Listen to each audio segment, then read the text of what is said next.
That's one of my favorite sayings. I'm a nobody, baby. Light me up, pour me up. I'm gone. Got me seeing genies in a bottle. Liquor got me feeling like a wrestler. Call me Santiago. Everyone listen when I speak. Don't know shit about shit, but I know ball.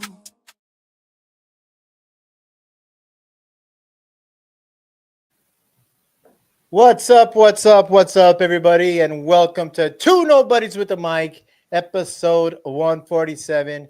We are live on YouTube, guys. We are live on Instagram. This is finally here, man. It's finally here. Football season is here, and you gotta love it. This is, I would say, our prime season. This Our is what bread it's and butter. our bread and butter, if you will. But thanks, Oh, guys. Zach is finally in here early. Oh, look at Zach. Look at Zach. Zach, I mean, get a camera up, man. We'd love to bring you on. We'd love to bring you on. But thanks again for joining us, guys. Another beautiful Wednesday live on YouTube, live on Instagram, and we're gonna get into it. Please join us in the chat, either on Instagram or YouTube. We will get to your questions. We have the guru. The guru's in the house, the one who sees all and knows all, the one who puts his nuts on the table. And, for those of you who think that's not a big deal, it's a big deal because I don't want to do it. So he does it so he can get yelled at. But Rafa, thanks for joining us. How was your vacation last week?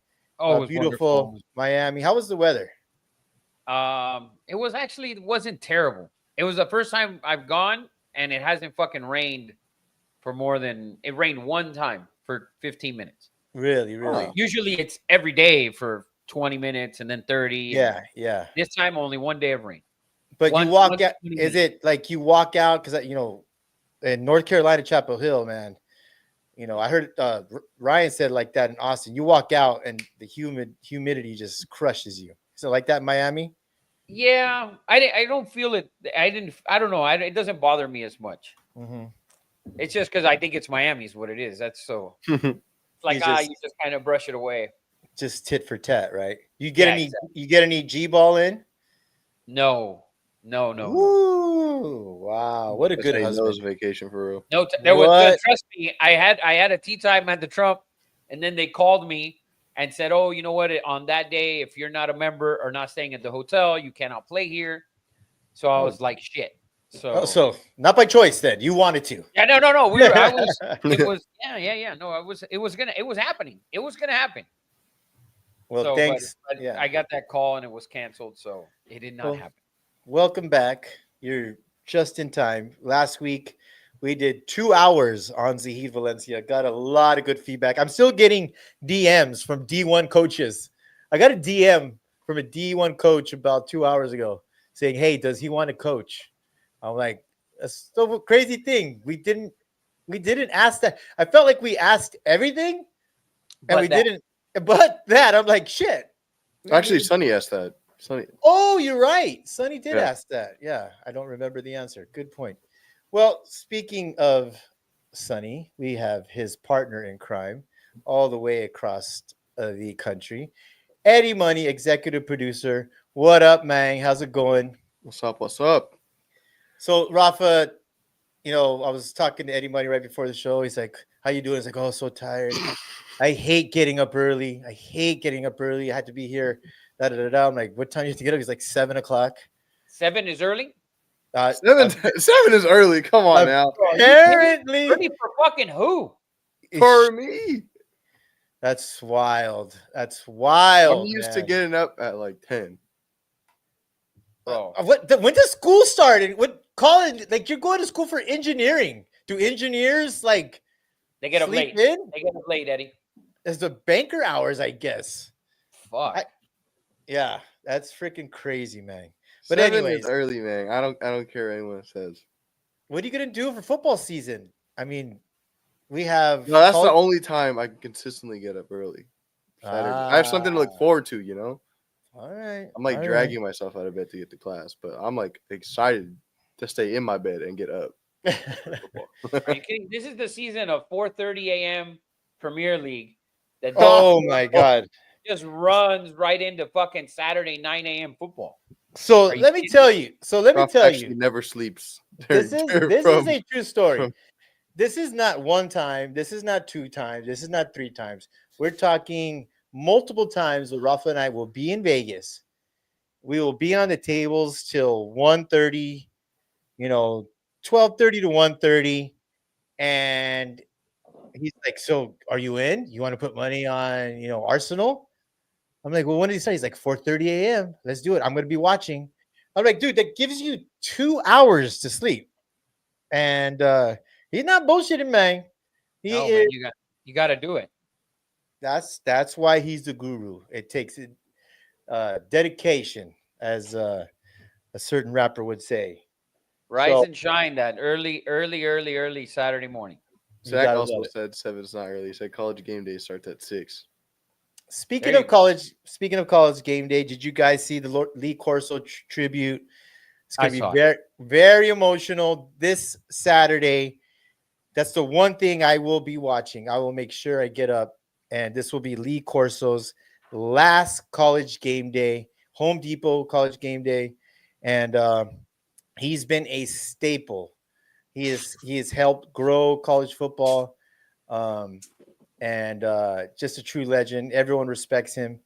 Been a coach, God, what, like Army, Louisville, Florida State. He's done it all. But he was the one that started the mascot head, and I don't think you could duplicate that. I think that's his and his alone. Like Pat McAfee, he's been a breath of fresh air, and I think he does an extraordinary job with the chants and the singing. Yeah, That with dude, the crowd. He gets the crowd. dude, he's so good. He is so good, and it's time for the changing of the guard. But I will be watching that, and it's gonna be, I don't know. Herb Street loves him. Anytime Oh Herb, yeah. dude, Herb Street just balls his head off. To see a grown man cry like that, it's tough to see. But Zach, I mean, you're the college guy. Will you be watching this? And I recommend everyone to be watching it to give a good farewell to Lee Corso. Not to be a dick or rude, but it's probably like 3 years too late. No, Rafa, you think? At least, fuck, man. Right? At Yeah. least 3 years too late. I At won't be least. watching, but Yeah. it's golf. It's golf at that time. So Yeah, I got a later tea time. I totally forgot. I asked Jacob, "Hey, you want to golf?" He's like, "Dad, Ohio State does." I'm like, "Oh shit! I already booked the time." So Damn. we'll figure it out. I'll handle that it. game's actually at 9. So Yeah, I'll that be game's home at by 9. halftime of that one. Oh, so you got an early tea time. Good for you. Oh yeah, no. Good for you. I get my tea time is before Eddie Money wakes up on his early days. On his early days. Y'all just be waking up extra early. Bro, on Oh, his dude. early days. Unfucking believable. Tomorrow, 4:30 a.m. for me, man. I got to drive to San Diego. That's And, extra early. Dude, I did that for 4:30 was late when I lived in Santa Clarita and I had to drive to Gardena or LAX. Every day I was out of the house by 4:30, the latest. And my wife and my kids wonder I was in a bad mood. And then had to drive back on the 405 freeway But 2.5 hours. And they want me to move back to Santa Clarita. I don't drink so. Well, that being said, let's get into our first segment, everybody. Welcome again. It is called You're Fired or You're Hired. We encourage to participate. You want to give someone their flowers or someone is grinding your gears. Now is the time to let it out. Unwind and release the anger and hate or the love. Either one is brought to you by Nomadic bags. Give me a full screenshot so they can see these beautiful travel bags right here. Rafa, do you love your bags or do you not love your bags? they're fucking great. They- Backpack's awesome, by the way. Backpack is awesome. You see the sunglass holder that you throw Yeah. your sunglass. I mean, it's great. Thank you to Kyle. clothes or gear. Eddie Money wore the shirt out, clubbing, True. clubbing. No, Eddie, the shirts are fucking amazing, Shirt's Yeah. the shit. yeah, bro. yeah. The shirts, the shit. You can wear it out. You can wear it to somewhere elegant. They are that type of t-shirt. It's Oh, an yeah. elegant t-shirt. I will Yeah, say that, yeah.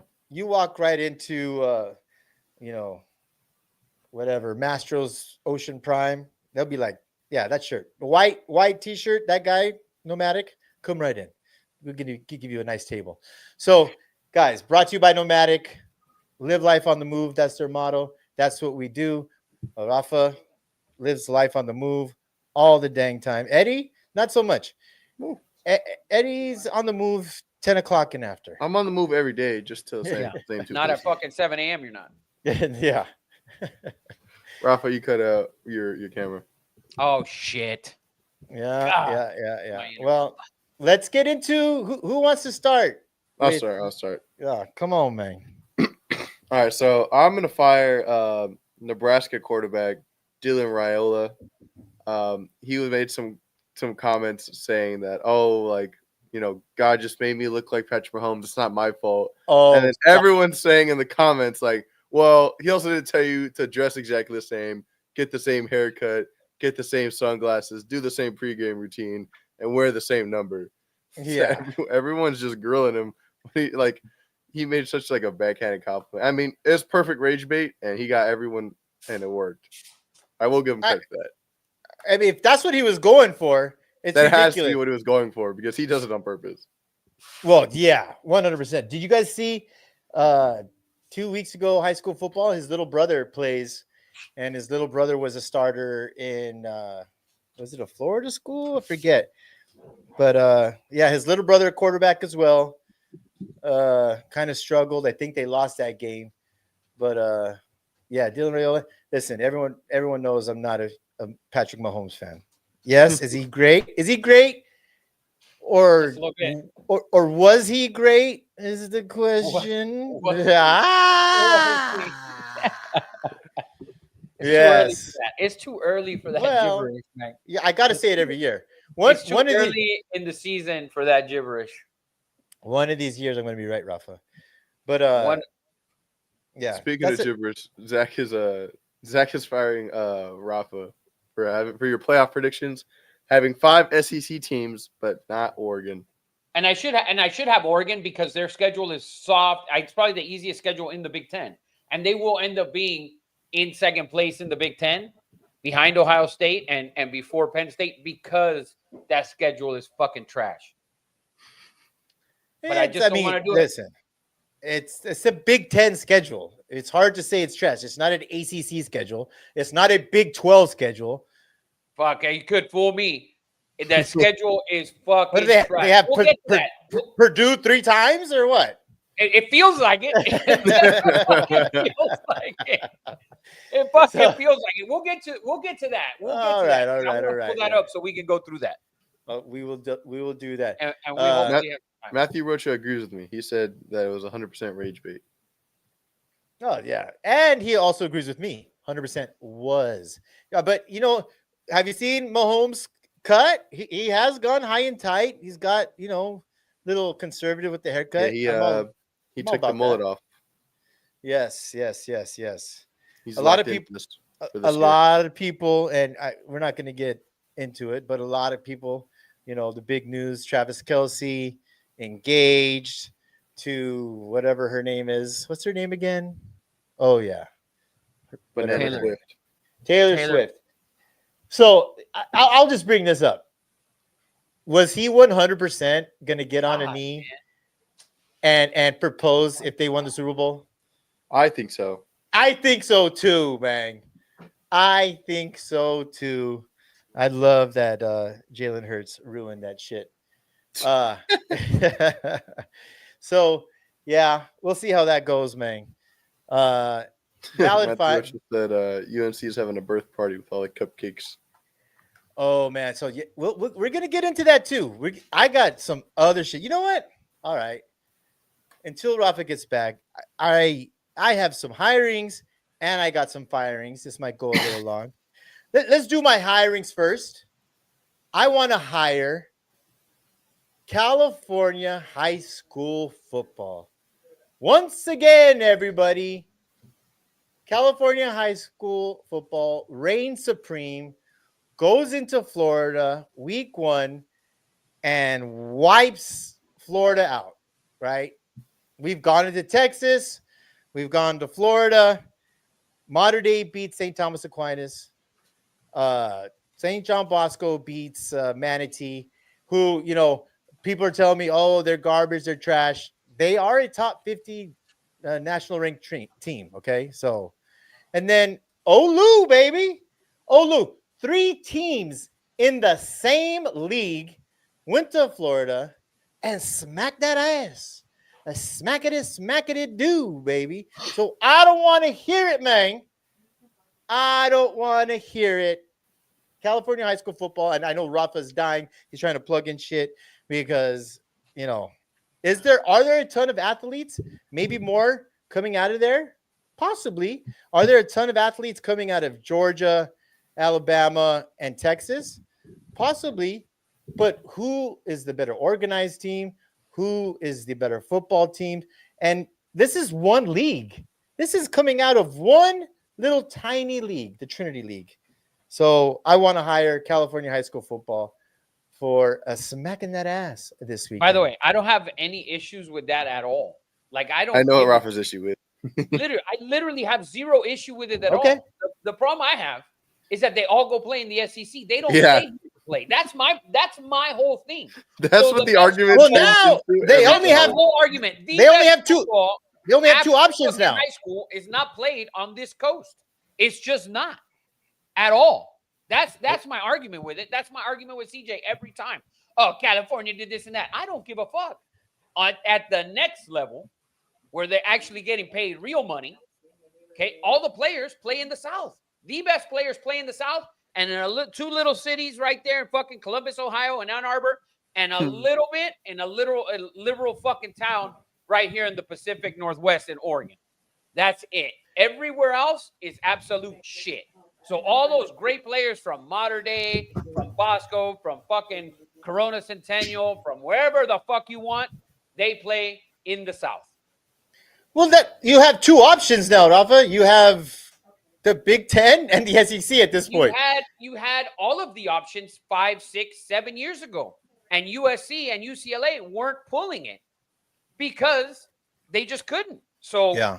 that's my whole argument. I never argue high school football. I don't watch it. I don't argue it ever. I understand it. Fine. And California is way better. I can't say why they're way better besides the organization that you said.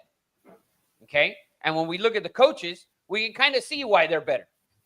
The skin tone of the coaches on the West Coast are lighter skin. That's just the motherfucking truth. More organized. Oh, that's I'm just good. letting you That's know. good. Go ahead, Ed. Keep firing. I'll give you a more direct when you talk about skin color. It's because we have the Usos, man.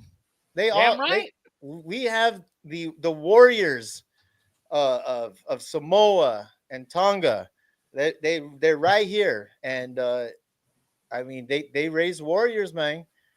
So, but hey, did you guys see the Chris Henry Jr. catch against it? Did you see that catch? Oh, that kid is going to be the next Ohio State superstar.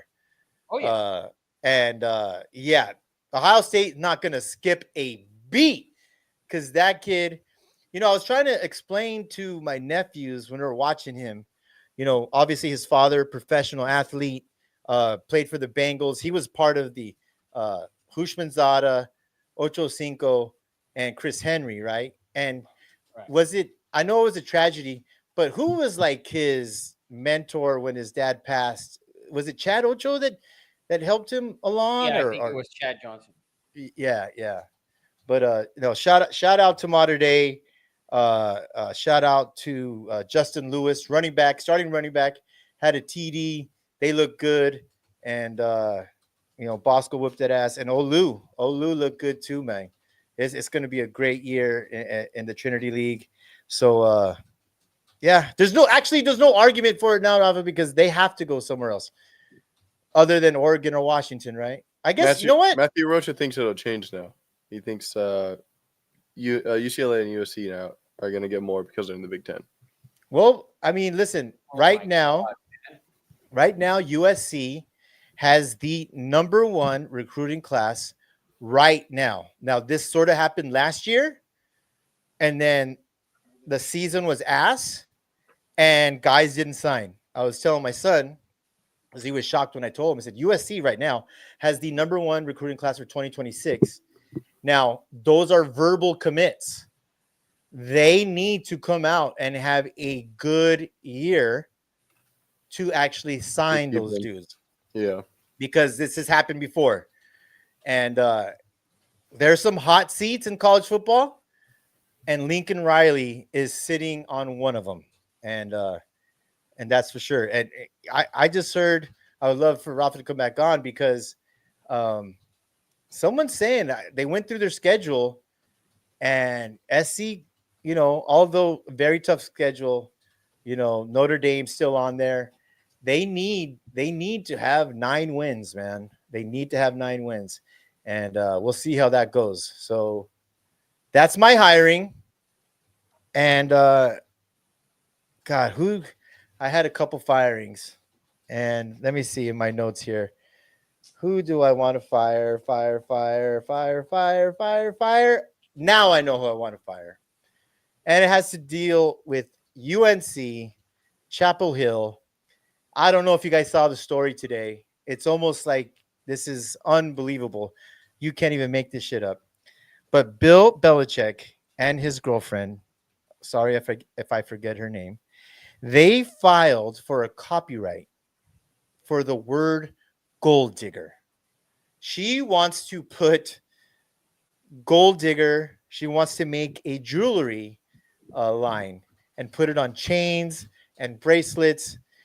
I mean, I feel like there's a journalist that had this story, like maybe Duke or NC State, that had the story like 3 months ago, and it's like, let's hold on to this right before they kick off Monday night, because it almost seems like there's no way Bill Belichick, the guy who do your job, TCB, take care of business, block out all distractions, would allow something like this to leak 5 days before the kickoff against TCU.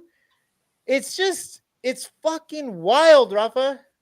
It's mind-blowing that he would allow this. My only explanation is that they've been holding on to this. So, and what does Matt say? Matthew, what you said, they're getting a Hulu reality show for UNC football too. It's that, to me, that's good marketing. I mean, you want, like, the saying is, all publicity is good Good publicity. That shit good. But to try to copyright the word gold digger, that's trolling on a whole nother level, Eddie Money. Yes, I think or that's yes? pretty funny though. That would be a good jewelry brand. Let's be honest. I don't mind it. You know what? I think it's just overall funny and smart. It- I thought it was trademarked already by somebody or something. I thought Kanye would have did it or something. yeah, right. Yeah. But it's just so unlike Bill. It's just who is this guy? And my son got a good picture of them last week. Did I send it? Did I send it to you, Eddie Money? He was driving and got a clear picture of him and his lady, hand in hand, walking right across his car. So pretty freaking cool. Pretty freaking cool. So that's, I'm sorry. I'm not hiring that. I'm firing that. There you Football. I'm sorry. That's a fire for me. And you guys both like it. Interesting. Well, see, Matthew Roger said, imagine all the sugar babies wearing the cursive gold chains. Man, I don't know. Would you want your girlfriend or your wife wearing a chain or a bracelet? No, Gold but they're digger? not gold diggers. The sugar babies that are I wouldn't mind it. intentionally To be honest with you, be I might gold wear that shit myself. diggers. He's gonna get it in his grills. Gold Yeah. digger. Oh man, that's wild. That is just wild. But Fuck, yeah, Rafa's Oh. having a difficult time. dude, unbelievable, man. Are you I think yeah, Jackie's probably just unplugging your shit. She's probably effing with you. Just boop, boop, boop, boop, boop, boop. Unbelievable. Should we also who else do I want to hire or fire? I think that's it as far as I go. Anyone else? Matt, you want to fire someone else? Zach, you want to fire someone? Anyone on Instagram Live? Zach already Zach, fired Zach Rafa. already fired me. Yeah. Hey, here, Oh. let me do my firing, and then Eddie Money. What I think I'm gonna do is I think I'm gonna get out and then come back in and then Okay. see if that works. But Okay. I want to fire Dawn Staley because it came out today that she was interviewed by the Knicks. She came out and she said that she thinks that a question that she asked back to the Knicks is why they didn't hire her, which was kind of along the lines of, "Oh, are you ready for all the attention that it's going to bring to the team?" So I want to fire her for that because Hold on, time out. Who's Dawn Staley? Is she married to Deuce Staley? Is she married? Dawn Staley's. Thank you. I'm glad that you don't know who the fuck she is, I don't. which makes her even more irrelevant to this to NBA. But she's actually the women's coach of South Carolina. Okay. Oh, Okay. okay. She played in like Lisa Leslie, Rebecca Lobo era. I mean, So what? South Carolina. That's South one of the best Carolina, yeah. programs. Okay, so Three-time- now I know. Now I know. Three-time national champion. Okay. But and then she's like, "Oh, I would have been it's the New York Knicks and blah blah." And she would have been the first woman head coach. And if we remember, Eddie is the first female head coach of all time, and she head coached of the Knicks. That's right. You remember that movie? Whoopi Goldberg. Yes, Whoopi Goldberg, 100%. fucking Eddie. Yes, that is. Yeah. So wait, is she saying that she was offered the job? No, she wasn't offered, but she interviewed for it. God damn it! All right, well, she interviewed for it, Eddie, and you can hear me still, right? Yes, Yeah. yes. Yeah. So she We'll just, interviewed we'll just for put a big picture of Dawn Staley in the clip when you do this. Yeah, she interviewed for it, but she didn't, she thinks that she didn't get it because of the pressure that question kind of put on the organization. Like basically, were they going to be ready to deal with it? That's wild. That's Yeah. wild. I think she's putting herself up there like it was her fault she didn't get the job. She said, "I shot myself in the foot." There she is. What she said. Yeah, I've seen her commercials about her slides. She has good slides that she endorses. Listen, that's just wow. Talk about viral and just an explosive situation. Not only is it the New York Knicks and probably the number one media market in the whole entire planet, but to put her in there like that's a totally different game. That's like pickleball and tennis, women's basketball, women's college basketball, and men's NBA. I mean, men's college basketball and men's NBA basketball. That's a total different game. That's a wild idea. So for her to actually, I don't know, for her to come out and kind of bring this up, kind of fucking annoying, to be honest with you. Well, you know what? Work yourself up. Become an assistant and see how that goes. I wouldn't be opposed to it, but to me, that is a huge jump because the games are just completely different. Just completely different. Yeah, 100%. So that's okay. Totally valid. Totally valid. Well, that is You're Fired, brought to you by Nomadic. Live life on the move. Kyle, thanks for all the hookup. We're ready for some more shit, man. We want some pants. Winter's around the corner. Let us see those Nomadic pants, and they have some other really cool bags. So Matthew Rocha is firing some people that I feel like should not be fired. Fire Andrew. Oh, first of all, Zach said happy birthday to his mom. yes, Michelle, Happy birthday, Michelle. Yeah. Good job, Zach. Good job. Happy birthday to Michelle. Day one Matt, supporter right there. yes, she's in the Hall of Fame. She's in Mhm. the Two Nobodies Hall of Fame of supporters. Who does Matt want to? And what did Yes. Andrew Luck do? How does he ever do wrong? So Stanford lost to Hawaii. That's why you're firing Andrew Luck. Get out of here. People win and lose. so did you see the game? I was watching a little bit of the game. Frank Reich is now the head coach of Stanford football. Stanford football is picked dead last in the ACC. And so Andrew Luck is the GM. When I was watching it, I was like, oh, wait, is he the AD? No, he's the GM of football. They literally panned to him like he was Taylor Swift sitting up in the stands. They panned to him like 46 whole game? times throughout the whole game. It was just wild. And I believe they were no, UNLV was a big favorite. They were only like a 3-point dog. And they're in the game the whole time.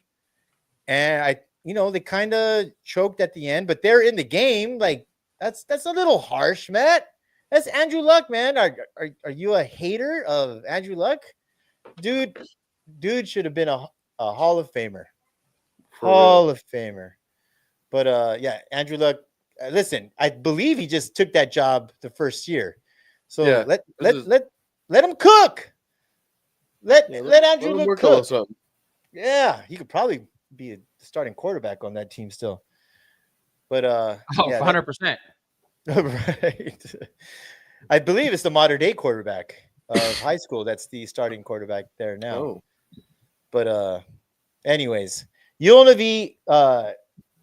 UNLV was, I believe, a 30.5-point favorite against like Idaho State or something, and they struggled to win that game. So if you want to fire UNLV, and what's the head coach? He is a former SEC coach. I can't remember. He used to coach Florida, Mississippi State. Oh man, I can't think of his name. Dan But, Mullen. Dan Mullen. Yeah, fire that dude because they've been labeled as a sleeping giant.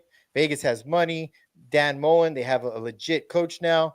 A 30.5-point favorite, and they were down at half. So, Oh wow, that was, yeah, 31-38. yeah, that's a valid firing, Matt. You want to fire UNLV and the Running Rebels and Dan Mullen. Yeah, go ahead and fire away on that. But that's your fired, man.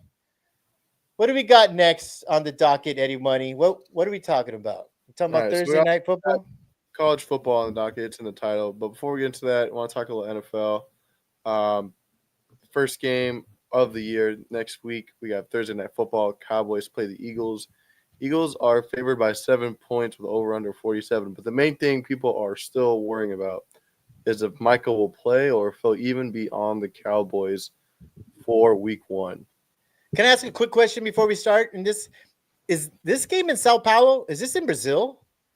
Yeah, no, that's Friday. That's No. Friday Charger game. Okay.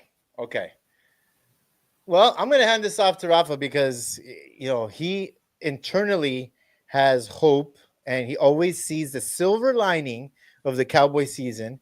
And I'm curious. By the way, we're in the middle. I'm in like episode 4 or 5 of the Dallas Cowboy thing on Netflix. The documentary. Yeah. Is it Jacob is Jacob is fascinated because he's 27, didn't know any of this stuff, and it was literally a soap opera, and still is, by the way, thanks to 100%. Jerry Jones. I don't. You I think don't. Mike? I don't know You if think Micah Micah's gonna plays. play? I don't know. I don't think so, man. Because he hasn't been doing shit in practice, right? So how much work is he putting in?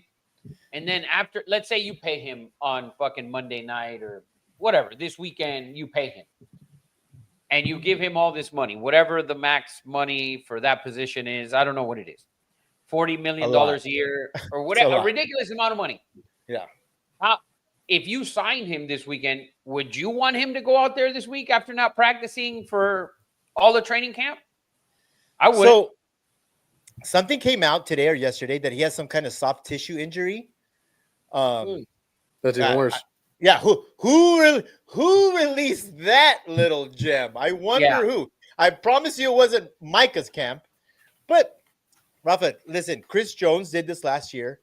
Chris Jones wasn't signed till either week 1 or week 2. Came out, had a sack, had 7 sacks within the first 5 weeks. I want to not to go back to you're hired, but I'll tell you what I do love. What has changed in the NFL? I love the hold in, not the hold out, because there is so much B-roll of Micah at every practice, side by side the coaches. To me, it is a great look. The holdout seems selfish. The hold in, I kind of dig it. We saw James Cook do it. We saw Trey Hendrickson do it. We saw Micah doing it. Like, I'm here. They just don't want to pay me. It's not worth. I'm in a contract here. It's not worth it for me to go out in a preseason, blow something out. My career's over, right? And lose like $150 million. I love the hold in. I think it's brilliant because it gives the illusion to the fans, right? Because before Rafa, and correct me if I'm wrong, Eddie, there was a thing. I felt like it was always divided 50-50. When a star player from a good team would hold out, it seemed a little selfish. Like, dude, you're under contract. Get in. We'll take care of you. Don't you love your team? Don't you want your teammates to do well? And the hold in kind of blows that perspective out of the water. Like, Micah's there. Those guys are there. They're supporting. They're in meetings. They're just not going to risk getting hurt. So let's hire the hold in. It's a brilliant move. Whatever agent told his guys, because it's a thing now, I think it's brilliant. It kind of takes away that selfish look of I just want to get paid. It's like, no, this is my life. I have a family to take care of. I want to be here. I am here, but the owners don't want to pay me. Agree, Eddie Money? Yeah, it shines a little better light on them than how it used to look, I think. Yeah. I just Although agree. it is depicted a lot more now because a lot more people are doing it. So it's not like they can pin a bad light on every single person that's doing it, because if so many people are doing it, like, how bad can it be? The thing is, I don't give a shit that the guy's there on the sideline. If the guy's not there fucking practicing and actually getting work in, then why the fuck are you here? I understand him walking around, all the guys, they see him, yada, yada, yada. It doesn't matter. It's been 3 weeks, 4 weeks, 5 weeks that you haven't really done shit. And so that's the problem that I have with it. Like, for me, even if they sign him this week, what's up, Will Hanley? What up, Will? Even if he signs this weekend, today, tomorrow, whatever, I don't play him next week because, that injury thing came out. He hasn't practiced. I'm giving this guy a whole fuck ton of money, and I'm playing the Eagles on the road anyways. It's not like I'm playing the Giants at home or somebody like that. This is the Eagles on the road. You're more than likely going to lose anyways. Why am I going to throw out my guy out there who hasn't done shit for 5-6 weeks? So going back to your question on if he was going to play, no matter what, even if he signs, to me, he shouldn't play. But and I wouldn't want him to. You have to assume he's, conditioning, he's lifting. You just have to assume he's doing that. There's no way that he's just sitting around doing nothing. That he's a professional athlete, wants to get paid millions and millions of dollars. His body is his temple. His body is his paycheck. There's no way Micah, although there is, footage of him just strolling through the locker room eating nachos, you have to assume he's just not eating nachos all the damn time. You have to assume he's working out. Chris Jones was doing it. James Cook, they're all working out. It's in their DNA. I just don't see, if you're not out on the field practicing with the unit, if we can throw you out there after giving you whatever $150 million guaranteed or whatever it is. and he's not fully healthy anyways. So Well, I mean, we don't know fully healthy. I understand the fully healthy part if it's true, but also like even if he's working out, not working out with the team, like Bro. that's low. Okay, listen. Who's he been compared to most? I'm not saying anybody compared. He's still the best guy out there. That dude, he's compared to Lawrence freaking Taylor. It's line up here and play defense with the team or no. Like, dude, you can't replace a dude like him. You're putting him out there. If he signs on Thursday at 3:00 in the afternoon, guess what? Michael gonna be on that field with the starter's helmet. I wouldn't feel okay with it because he hasn't ran practice, Eddie. He hasn't conditioned in practice. He may be running, he may be lifting, he may be doing maybe drills, but I don't think so. And it's not and what you're talking about with Lawrence Taylor is like, yeah, he's just gonna go out there. We're gonna put him at left end, we're gonna put him at right end, we're gonna line him up over the fucking center, and we're gonna line him up on the outside. It's you can do that with him. Fine, wonderful, and he can do it. The thing is, the motor that he plays at without him being on the field for practice for 5 or 6 weeks, I think is an issue where you can wait because. And the other thing is that it's the Eagles. It's not like it's some fucking give me. It's not like it's some. Yeah, it's not a gimme game. It's not. Well, it's not even. Not even that it's a gimme game. It's a game that even if you were out on the field, you're not moving that line but half a point. So, you know, if it was a home game or a game against the Giants, or a game that's a winnable game, and you're that different, I don't think he's that different in week 1 against the Eagles. Eddie Money, when you clip this, make sure you put Allen Iverson in practice. Practice. We talking about practice. The Different game I love. fucking I sport. love. I don't know. I don't think it's that different. I honestly Oh, are you don't. kidding? No. He's no in the fucking way. defensive. He's in the defensive meetings, Rafa. It's a different defensive coordinator. He's in the meetings. He's not gonna just go out there and not know calls and stuff like that. I'm not talking about that. I'm talking about getting back to game speed. And you're not getting back to game speed if you're not practicing in full 11-on-11 drills. And you haven't been for 5 weeks. You can't just get out there and throw them out there. Even starting pitchers that are out for 3 months go and fucking rehab, 2 hours from where they're supposed to. They're going rehab against minor leaguers. Yeah. So, unless you're Shohei Ohtani, you go and do rehabs against the Padres. Yeah, exactly. So other than that, like seriously, you're not just throwing them out there. That's point well taken. That's a point well taken. That makes sense. But I feel like this is coming full circle. I feel like this might be the tide turning, especially with this documentary.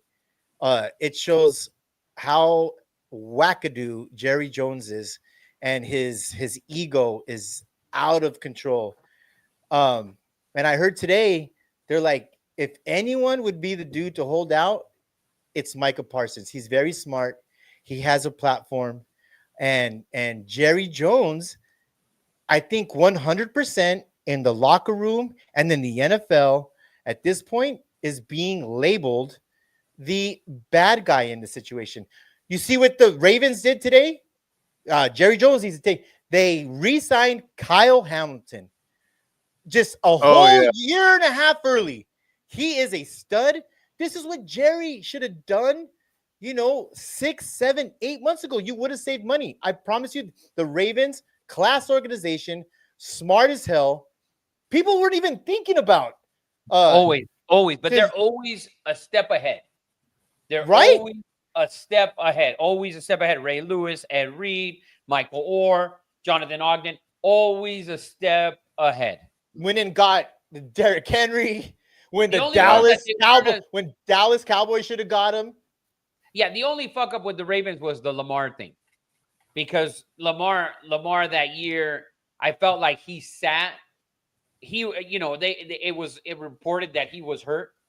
Yeah. And to me, I don't believe that he was hurt. And I go back to that season, the season before he signed, when you watched him in week 1, and I think they were playing. I think it was on the road against the Jets, and it was just you watched him play that Week 1 game, and you can go back to it, and you watch him, and it's like he didn't want to run because he could have taken off there. He could have taken off there. There were so many opportunities leading up to. I think he didn't play after Week 12 where he could have ran, and he wouldn't do it.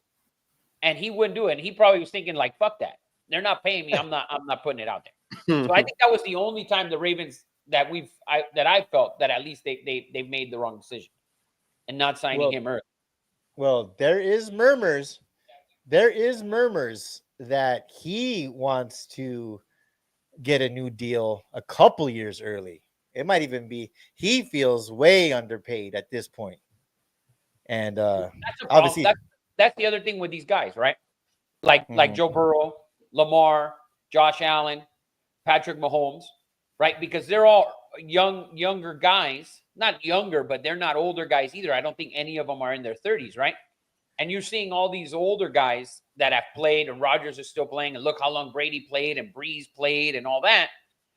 And, they're just getting Lamar and Josh Allen and Burrow, they're just getting better and better and better. And now all these other dudes are getting all sorts of money. It's like, well, hold on. I'm better than that motherfucker. And he's making $2 million less than me, $3 million. Nah. You better bump it up. And I think once I think we'll see it again where I think Joe Burrow probably or Patrick Mahomes might get the next deal, and then Joe Burrow and then Lamar. And that can all happen within the next 2 years, and they'll all take a new deal again.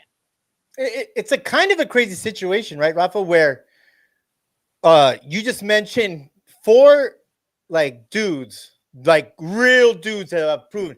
Patrick Mahomes, Lamar Jackson, Josh Allen, Joe Burrow. You mentioned those 4 dudes who got paid, right? And at the time, all fair, all good money. And then another organization who has struggles in the front office, a la, Jaguars paying Trevor Lawrence, or, I won't say Brock Purdy because I want to start a fire. But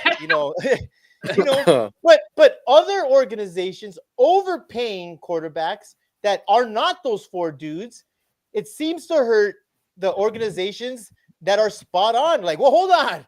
If Trevor Lawrence is getting paid this, and Russell Wilson is getting paid this, then I should get paid more. Well, that's their mistake. They're overpaying them.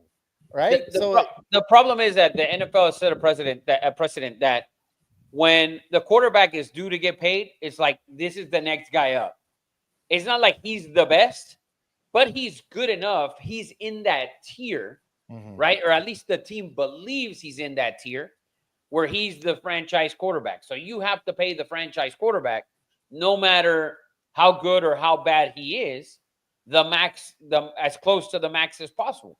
So, and Trevor Lawrence shows you with Trevor Lawrence getting that deal. So Jalen Hurts gets paid. He wins the Super Bowl, obviously. But if he continues to roll like this, right, in 3 years, Jalen Hurts is up for another deal, right? Like, so we're and it's fucked up. It's like a snowball. It's like it's just fucking snowballing, and it just keeps on rolling and keeps on rolling, and it's fucked up. But it's going to happen. And Joe Burrow can re-sign in 2 years. That's a monster right there. Yeah. This you know what? This is your picture. This is your picture. Well,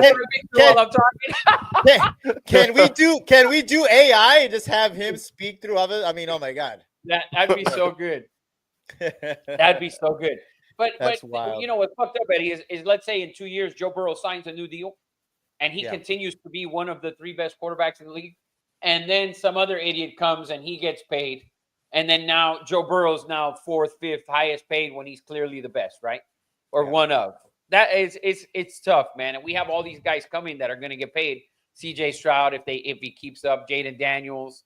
Yeah. I mean, it's going to be never ending.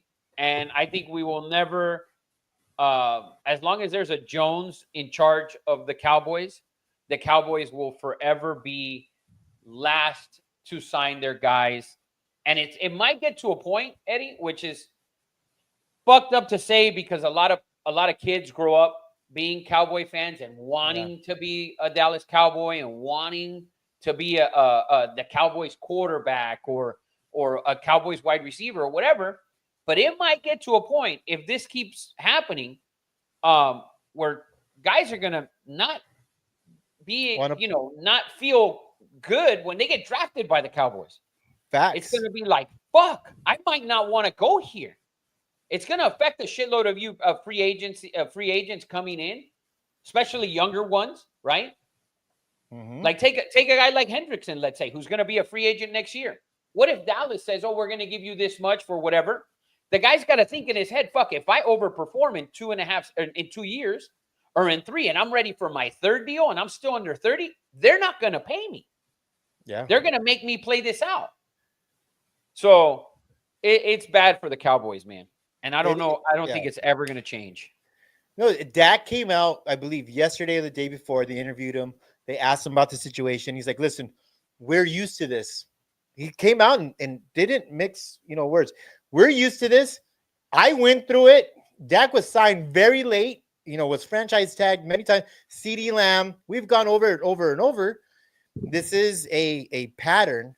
And we talked about it 2-3 weeks ago. Eventually, Cowboys are the most, I think, aren't they worth more than Real Madrid? Are they the most? I think it's over $10 billion. They're up there. They're one of the three. They're $10 billion. And at this point, it's going to become, you're a brand, but do you win? You're a joke. So, yeah, it's definitely a thing. Real quick, before we move on from the Cowboys, Javonte Williams, starting running back. I'm curious on what you guys' take on Jaden Blue, the running back from Texas. How long do you think till this dude, or do you think he's going to be the starting running back? Do you think Javonte Williams will lose that job? I think if Blue's given the opportunity, I think he can. I think he'll have that job by week 4 or 5. Yeah, I agree. That's Maybe why I even asked. 6, because we saw what he can do, and he can play all 3 downs, right? Yes. So I feel like he's one of those backs that can be your. It's kind of like when they had, was it McFadden and Julius Jones? They had, or when they had DeMarco Murray. They had DeMarco Murray, Oh, but I remember Barber. You remember when they had Marion Barber as the backup? Yes, Minnesota, Marion Barber. Yes.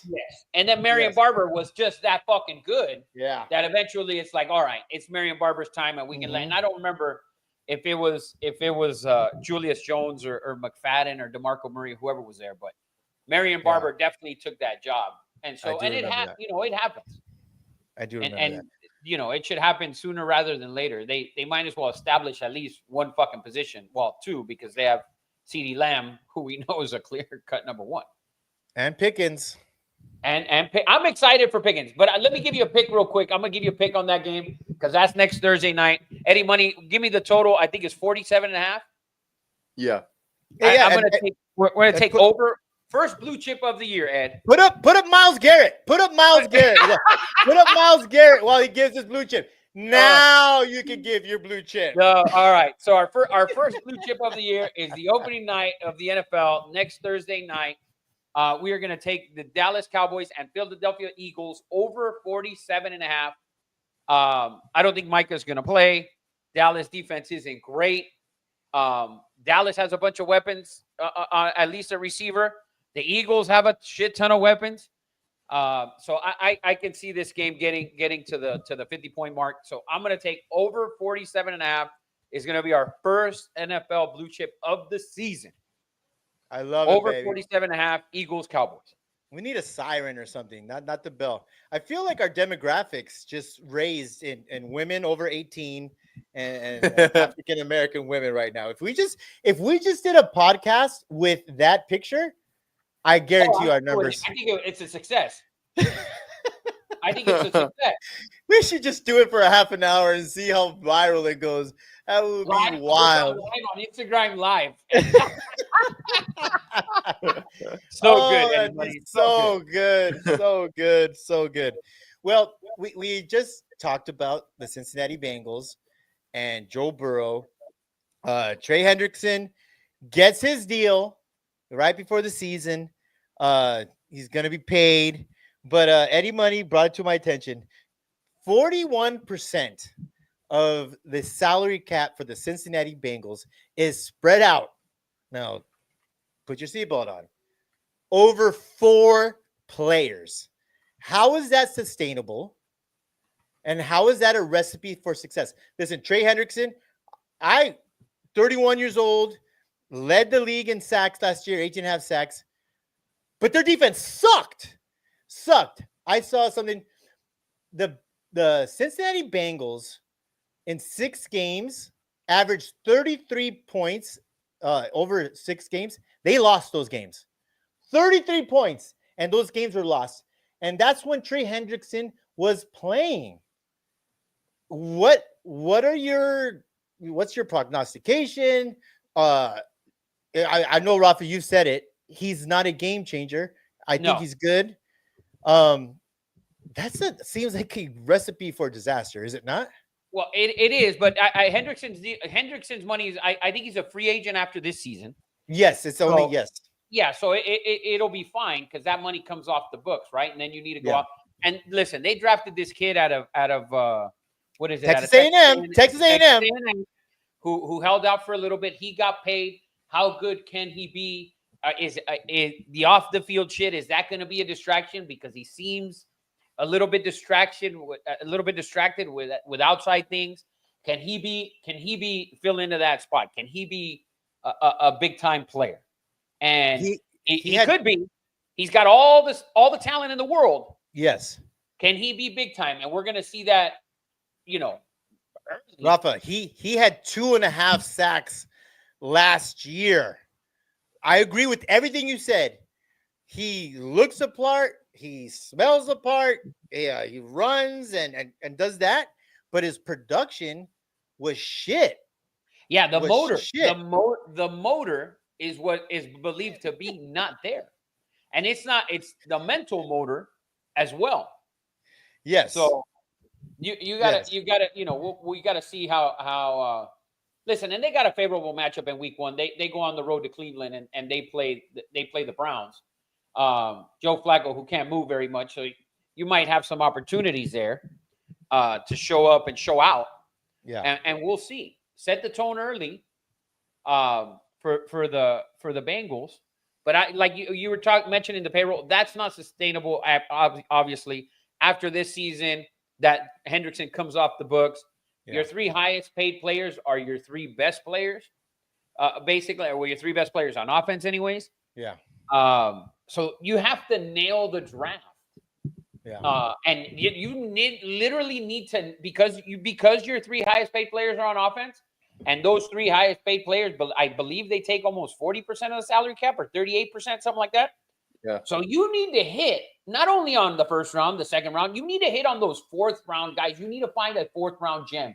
You need to find a 5th round gem to help that defense, because your salary cap, the way you're strapped with 3 big contracts on offense, you're strapped for defense. And Joe Burrow might have a tough time returning to the Super Bowl if they don't fix that problem in the years to come. It's not even just this year. It's the next 2 or 3 or maybe 4. Oh, and I don't know if you saw this, but in the preseason game, Joe Burrow's trying to make plays and got thrown to the ground. It's like, dude, this is no.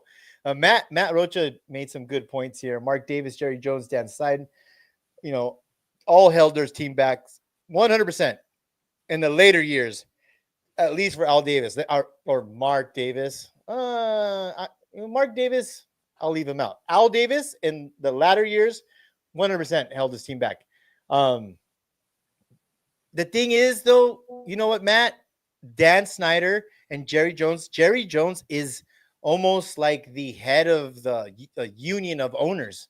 He's gotten them more money. He's the one who made the Nike deal. He did the Pepsi deal. All these owners kowtow to Jerry Jones. He is a great promoter and has made these owners. They will never, Dan Snyder got kicked out by the other 30 owners. No one is kicking out Jerry Jones because he's put big money in all the owners' pockets. That's the big difference. Right, everybody. He's what you can say is the the lead dog on this is so funny. That's so great. Jerry- It's so Jerry- great. It's so good. Jerry Jones is the lead dog when it comes to owners. When they sit down and he speaks, I believe everyone listens because he's so smart at making the league money. And the league is where they are today. It has a lot to do with Jerry Jones. It had a lot to do with him. I can't disagree with you. I don't think anyone can. He brokered, American dude. Remember when Reebok was the jersey for National Football League? Jerry Jones is the one who got Nike. American Express. He brought those people in to the NFL. I mean, you can't argue with that. And so that's the big difference. Before we leave, Terry McLaurin finally got paid. It's like $29 million a year. 32 we'll million a see. year. I think it averages out. It's right around there. Is it I don't know. We'll see. All those people that drafted Terry and wasn't sure if he was going to play or not, that's a shit ton of money. And if you look at the numbers he's produced, but we'll see, man.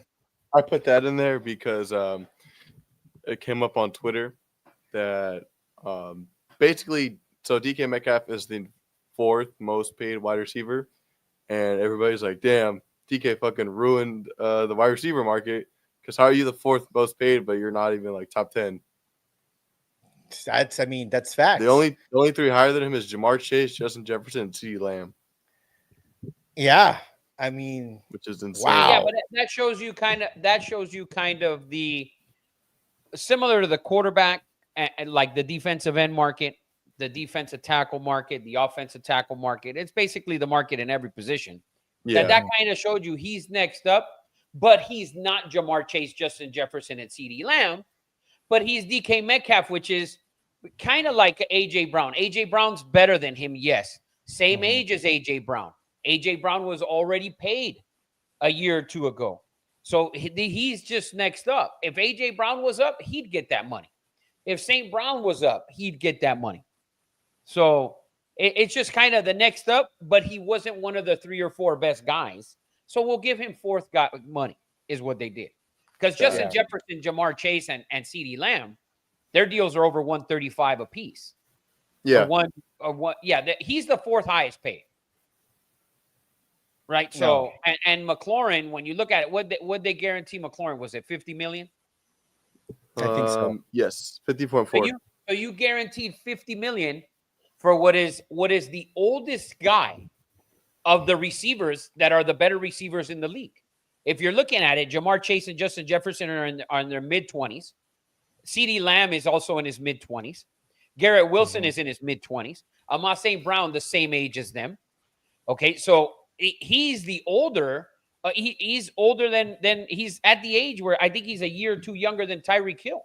He's 29, and Tyreek Hill is McLaurin's 31. 30 already, Yeah. I think.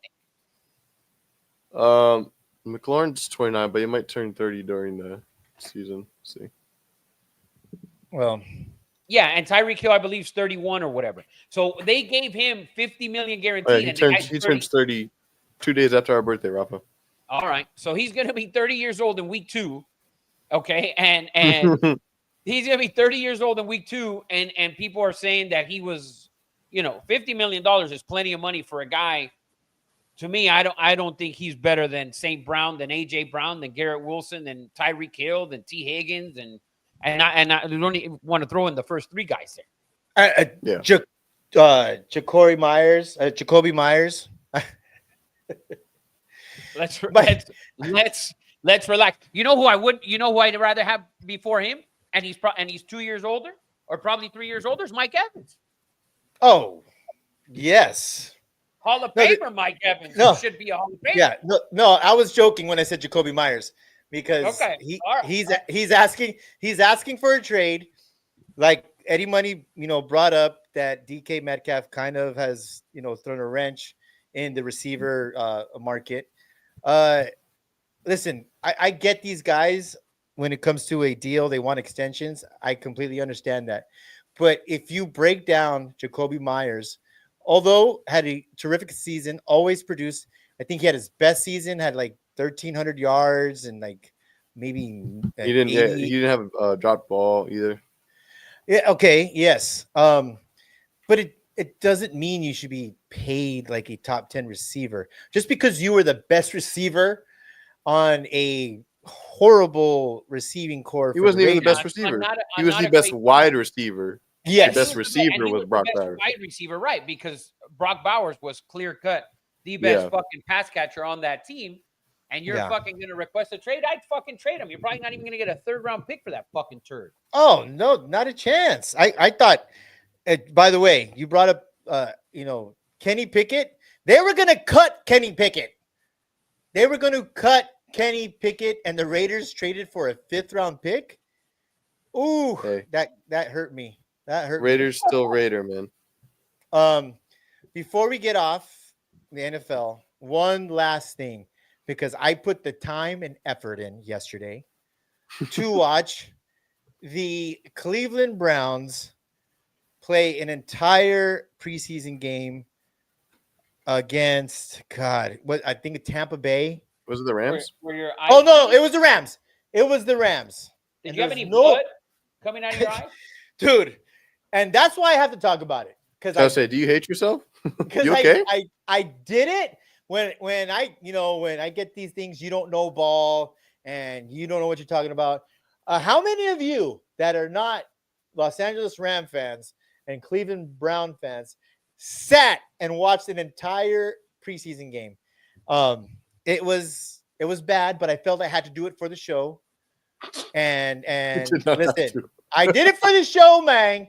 And listen, we all know the clickbait that Shador Sanders is and Dylan Gabriel. Dylan Gabriel named the number 2 backup to Joe Flacco. Joe looks old. I'm not going to lie, but he has a great connection with Njoku, the tight end. He has to be your starter. But Dylan Gabriel, man, came out. Now, the week prior before, he had a couple turnovers that were bad, but moved the ball, right? The midget that is Dylan Gabriel and the 3rd-round pick that he is. We all know Shador started the very first game, looked really good against the Giants, had some shining moments, but Shador Sanders came out, and from the 3rd quarter on, Rafa, looked horrendous. Did exactly what we said he couldn't do. Instead of stepping up in the pocket, Rafa, he dropped started back, running around. rolled out, almost fumbled, threw a bad interception. But more than anything, he refuses to get rid of the football. I'm I going to don't- get I don't hate. I'm going to hate. understand. You don't know, fucking haters, fucking clickbait. Listen, I saw it with my own fucking eyes, okay? And I saw it in Colorado. And let me say this. And let me see this. Oh, he didn't have the same lineman as Dylan Gabriel. Bullshit. Right. Those two they almost had the same line. And someone broke it down. He had 5.4 seconds to throw the ball in that game. That is an eternity. Eternity in the NFL. Eddie, the thing That's is, it. Go ahead. I was reading something. I was fucking A. I was So reading good. something about So the, good. I was reading something about the from Brown's beat writers. The thing is that Dylan Gabriel looks terrible in practice, is what they've said. That he's looked awful in practice. That Shador has looked better in practice, but Dylan Gabriel's looked better in game. Yeah. He's looked better in game. So that's the thing, and we'll see. I predicted early that Joe Flacco wasn't going to last more than 3 or 4 games because Stefanski, at the end of the day, the only way that he's going to save his job for this season is Joe Flacco. Joe Flacco is they're they have a rough go at quarterback, right? Joe Flacco, Dylan Gabriel, a 3rd-round pick and a 5th-round pick. Those are your quarterbacks, and an old Joe Flacco, right? Yeah. So as long as the defense can perform, even if they start 0-4, which is very possible, as long as the defense performs, then you can kind of move off of Joe Flacco and then bring in either Shador or Dylan Gabriel, and which as of right now would be Dylan Gabriel, and see how that goes. That's the only way I think that Stefanski can even keep his job past the season. Yeah. Agree. He needs to have one good unit, and as long as the defense is playing well, with this guy here on the screen, so Rafa, what do you mean this guy? That's you. as long as he does well, then as long as the defense does well, I think he can hopefully keep his job. But I don't know, man. It seems just tough there, but I don't see Joe Flacco lasting 0-4. And I mean, they could very well beat the Bengals. We know Joe Burrow struggles to start in September. Yeah. And they're at home to open. I mean, we can. I mean, they could very well start 1-0 and hoo-ah. But and since we're on the Browns, Eddie, real quick, yeah, I don't know keep talking about. I don't know what you. I don't know if you saw what Ryan Clark said. I don't know. There's a lot of stuff. He said something about he threw race out there. That how's this white guy starting over Shador and blah blah blah. Oh my God! That No, he didn't. Please, no, he didn't. He did, dude. I saw it. I fucking saw multiple, fucking brutal. Come on. How is a future Hall of Famer who did well in Stefanski's offense, who took him to the playoffs, coming off the couch? That's come on, dude. I want to like Ryan Clark. I really do. I want to like you, but not everything has to be about race, man. Matt said something about I want to put that up real quick. You don't get past Eric Dickerson came out and with a ridiculous comment that the owners were told they tried to blackball Shador. Many NFL pundits came out and said that's ridiculous. Whatever. And I love ED. I love Eric Dickerson. I don't love erectile dysfunction. Don't get me wrong. I like Eric Dickerson, but okay, if you have ED, just use this. Oh, yes, there you go. Big Vern, what up, Big Vern? Put up Sanders just looked nervous. I'll go a step further, and I watched him on the sidelines because the camera follows him everywhere. He looked I hated his body language. I hated his body language.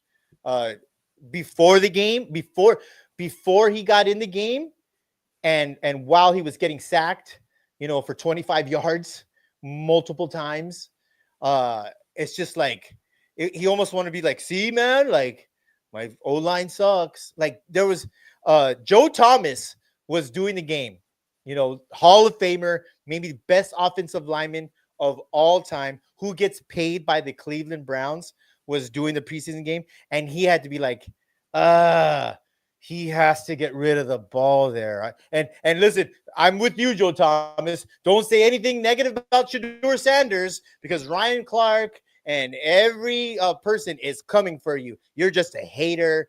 You're this, you're that. No, we're analyzing football. Two nobodies. I'm not Joe Thomas. Joe Thomas said it. The best offensive lineman maybe Joe to Thomas ever don't fire me. Yeah. So, you know what, Eddie, was a big telling stat. Fuck, man. Rafa, you're fired. We're doing this from now on. We're doing this. Yeah. Fuck. So Jay's asking if you're single, Rafa. He's loving the transformation. Too good, Zach. Too good. Oh my God.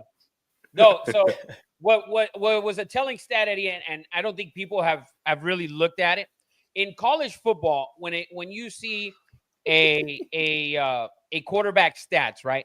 And we look at their rushing yards in college, they put their their negative sack yardage in their rushing total, right? So they have negative or whatever. And, you see a quarterback has negative 70 yards or whatever rushing, or negative 50.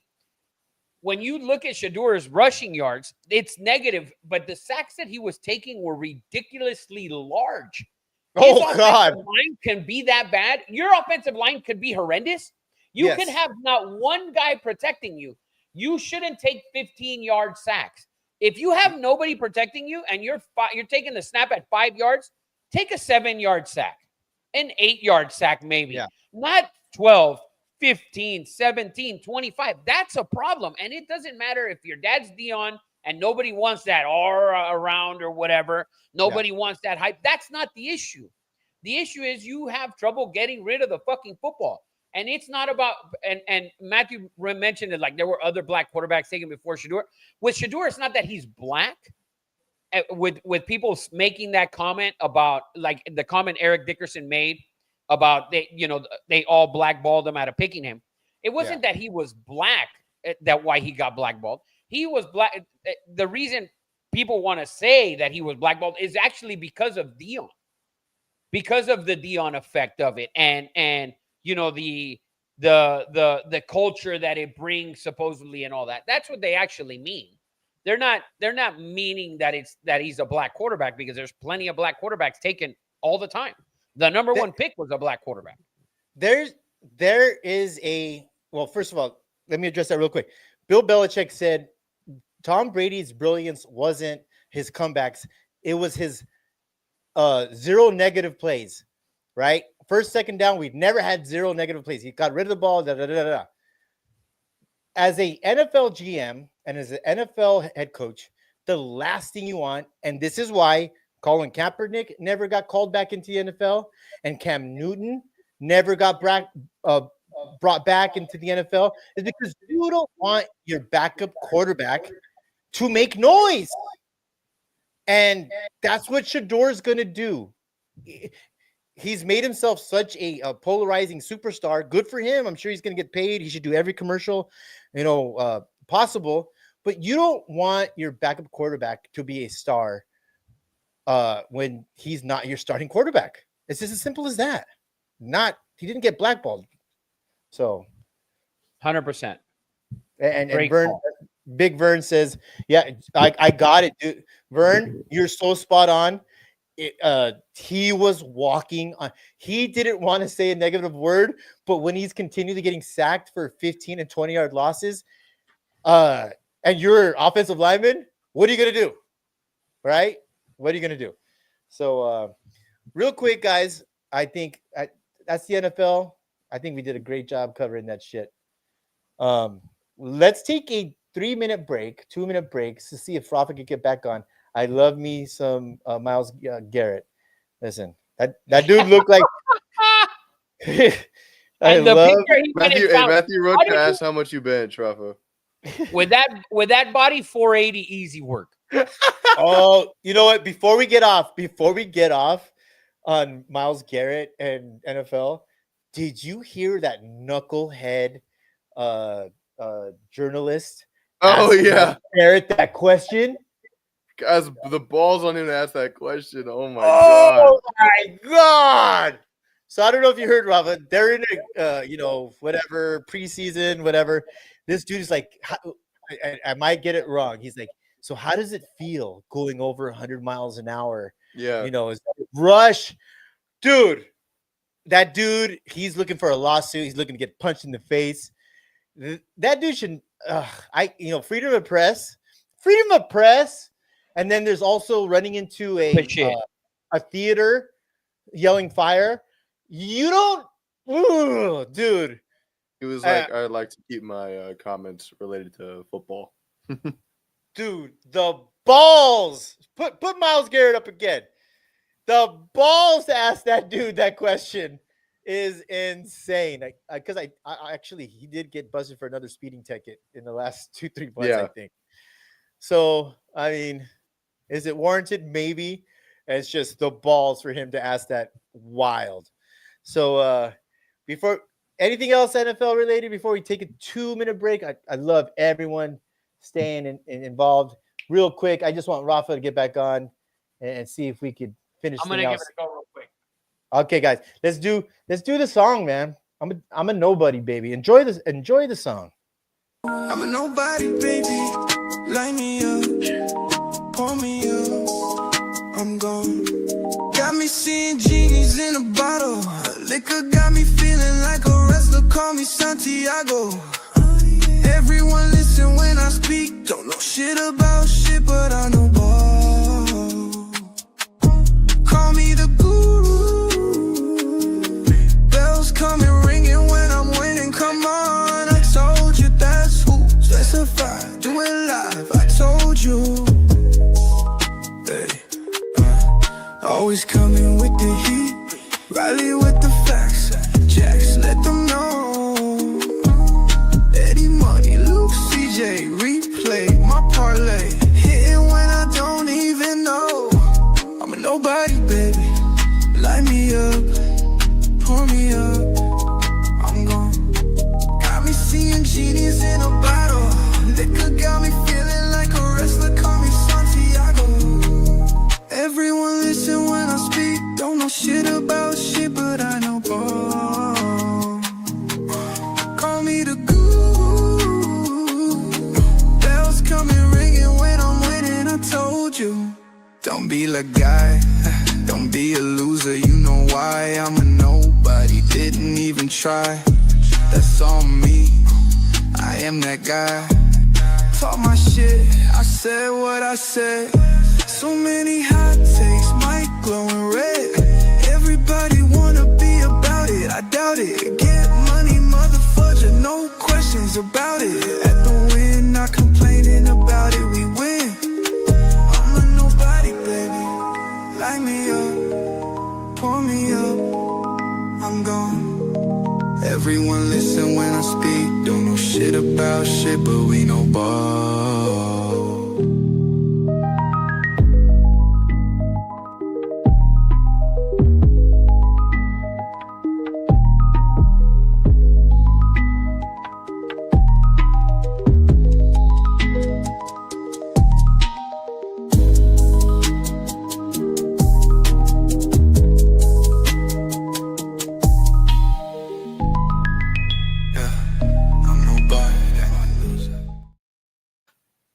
Welcome back to Two Nobodies with the Mic, episode 147.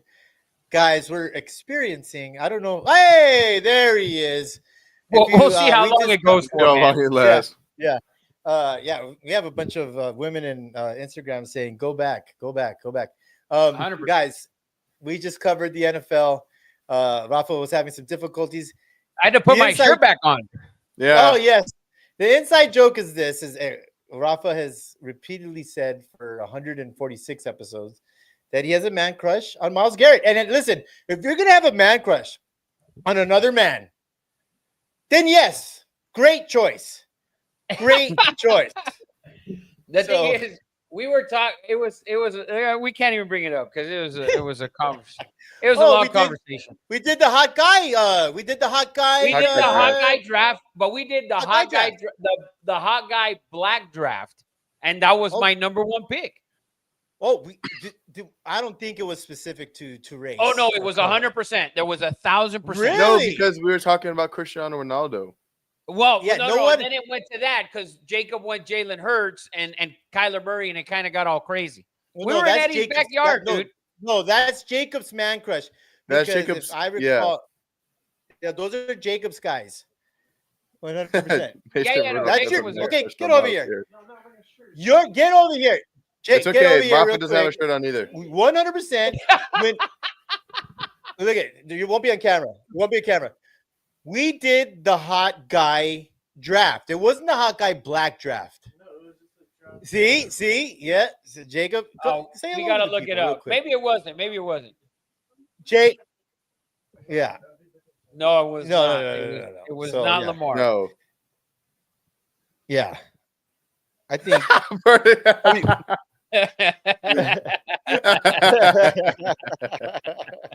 Big Bird's the best.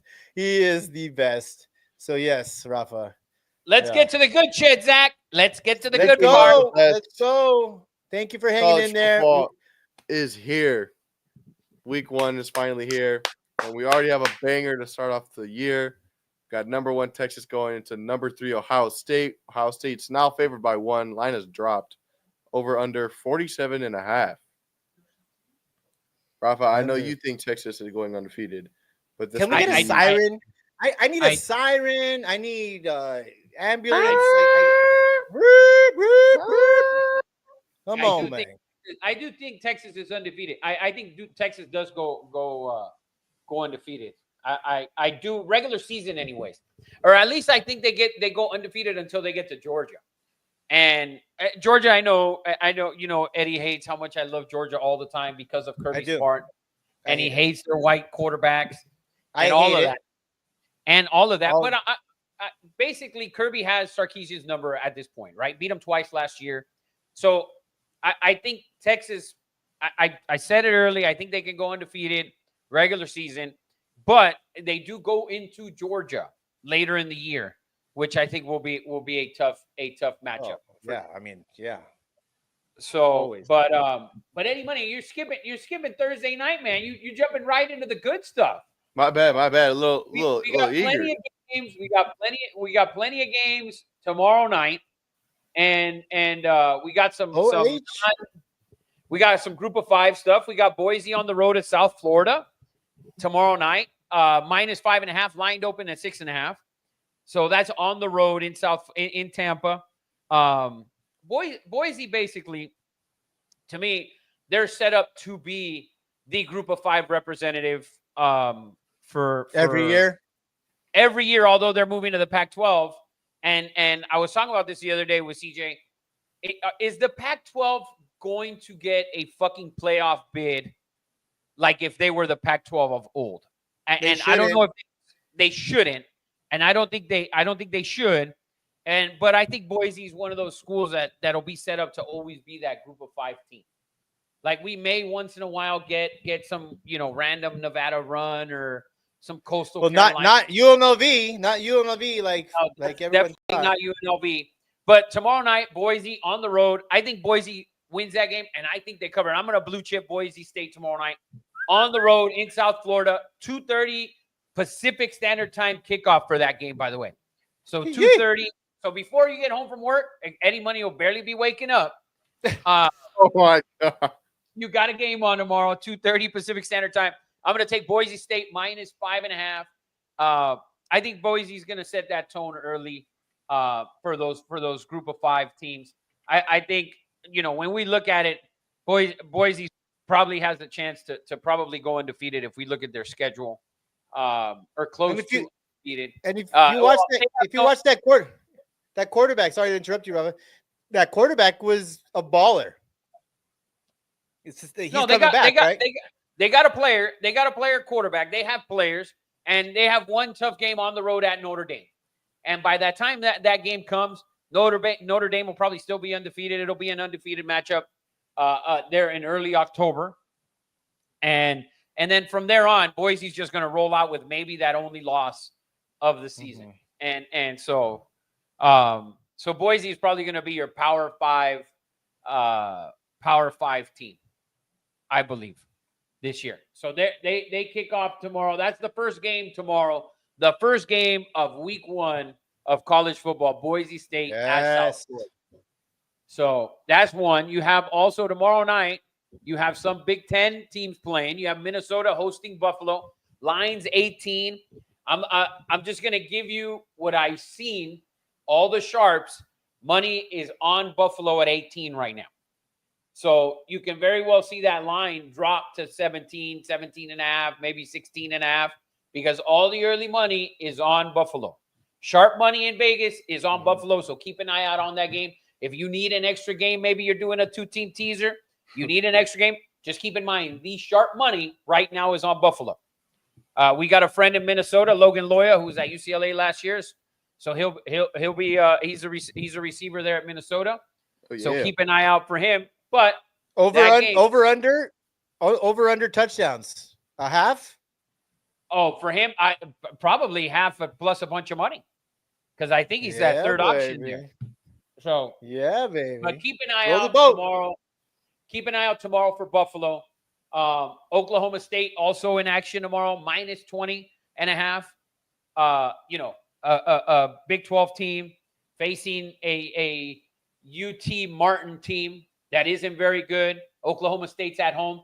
These are some of the games that you can see early in the season where a team like Oklahoma State, who is predicted to kind of finish in the middle of the Big 12, maybe they could come out and put up a 40 spot on this team, maybe cover. Keep an eye out for them early as well. And then I think you have the best game of tomorrow, Nebraska at Cincinnati. Lined open at 7.5. It's down to 6.5. Yep. I think Nebraska is going to be one of those surprising teams in the Big Ten. I don't know what you guys think, Eddie. I think they're going to be a kind of a top 5 or 6 team in the Big Ten, maybe. Battle in there right in that middle, maybe with USC. They can be that. I think Nebraska can be one of those teams that a team may overlook in the middle of the season, right? I think they can overlook them. It's just Nebraska and shock somebody. I listen. I love Coach Rule when he was at Baylor. And he at made the Temple. jump. Yeah. I really like him as a coach. I really like him as a coach. I think Nebraska, they're getting good recruits, and there's stability now in the program. Listen, Nebraska has sold out the last 70 years. It's still those people. It's a Lincoln, Nebraska. It's the only show in town. Damn right. It's the only show in town. And Matt Rule was the right vato for the job. And as long as he's there, I think they have a good shot. Not in love with the wannabe Mahomes quarterback. Not my thing. Second year starter. Let's see how he yes. comes out. Playing a Cincinnati team who shouldn't be very good this year. Maybe a bowl team. Maybe sneaks into a bowl game. Maybe not for Cincinnati. But when we look at Nebraska's schedule, they have, as of right now, the way it sits right now, they only have 2 ranked opponents, which would be Michigan and Penn State. Mm-hmm. One at home, one on the road. They get Iowa at home to end the season. They get USC at home also, which is very favorable. They go on the road to UCLA, and they get Michigan State at home as well. So a very favorable schedule for Nebraska to finish somewhere in that 8-4, maybe 9-3. Yes, and surprise somebody. At 9-3, maybe they get Michigan at home. Maybe they can roll in and beat Michigan. So I think Nebraska's a team to watch in the Big Ten. And I like them tomorrow night. I like them minus a 6.5. I like them in a 2-teamer, maybe a 3-team teaser. Throw Nebraska in there. You're going to get them at minus a half. Minus, could get them at a pick, depending. Sharp money's come in on Cincinnati so far, by the way. So keep an eye out on that game as well. But I like Nebraska tomorrow night for sure. Can I just add a little quick story? Do it. I saw on Instagram or TikTok, whatever. I didn't know Coach O came on the busting with the boys yeah.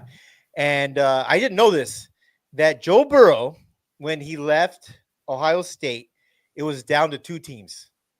It was down to LSU and Cincinnati. And he was leaning Cincinnati hard and had a meeting. And Coach O tells a story. And Coach O, one of the best recruiters on the planet, one of the most dynamic personalities, and just a fun guy. And he's telling the story, and I'm just enthralled with it. And he was saying they ran out of crawfish. He made someone go get 40 pounds of crawfish, bring it back. He comes back, and Joe Burrow says, guys, I appreciate you. I'm leaning this way.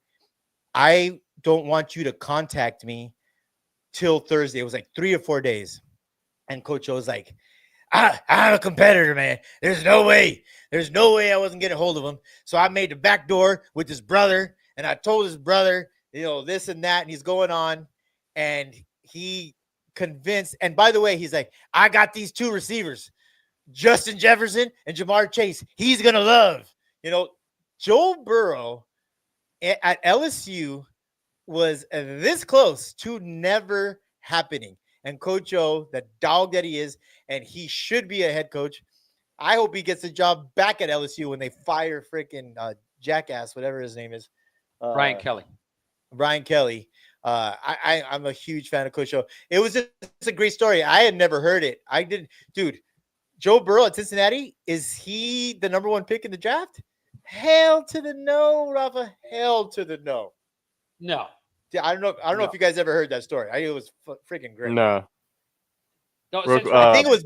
We're on college real quick. Have you seen how many awards that team won? That 2019 LSU team. Oh, bro, they won every fucking award.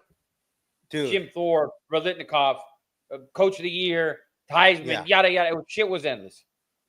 Yeah, shit was wild.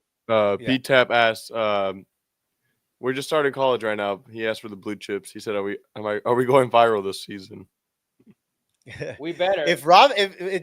Dude, let me tell you, Rafa went hot and shit went crazy, man. But people are so quick. As soon as I think he had 3 or 4 good weeks. As soon as he had one bad week, I'm not riding you anymore. I'm riding. I mean, it's like crazy, man. It is what it is, but we'll get it is to what it. it is. I love how Vern fucking cut off Zach's UCLA fucking. Did you see that? Look, Oh Yeah. good shit, Vern. Good shit, Vern. You know what, Zach?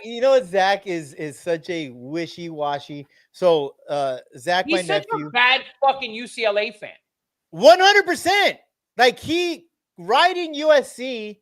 His dad, a true UCLA fan, ride or die, has been By the there way, though, since. if you see Vince's skin tone, his skin tone gives you USC vibes. By the way, Yes. Oh. Yes. because he's Fact. darker complexion Mexican, Latino.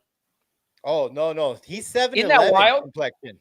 7-11 Yeah. complexion. I always tell him all the time.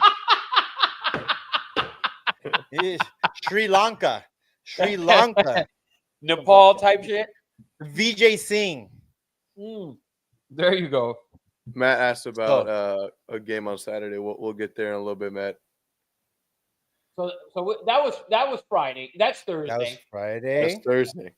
That's Thursday night, and you got some doozies because that's a 6:30 kick tomorrow night, or a 6:00 kick, I believe, that Nebraska Tennessee game. I mean Nebraska at Cincinnati. That's a 6 p.m. kickoff. So that's going to be a good game. And then on Friday night we got some shitters. We got nothing good. Although Illinois was ranked number 12, Illinois playing Western Illinois minus 45. Yeah, and then you have Kansas, and there's no line on Kansas. And I was actually impressed with Jalen Daniels' the first half, and then it kind of like just fell off a little bit. And I don't know if you saw the Kansas Fresno State game, Eddie. I was watching a little bit of it. Yes. Yeah, got off to a hot start and then just kind of fell off, and didn't really put the pedal to the metal there.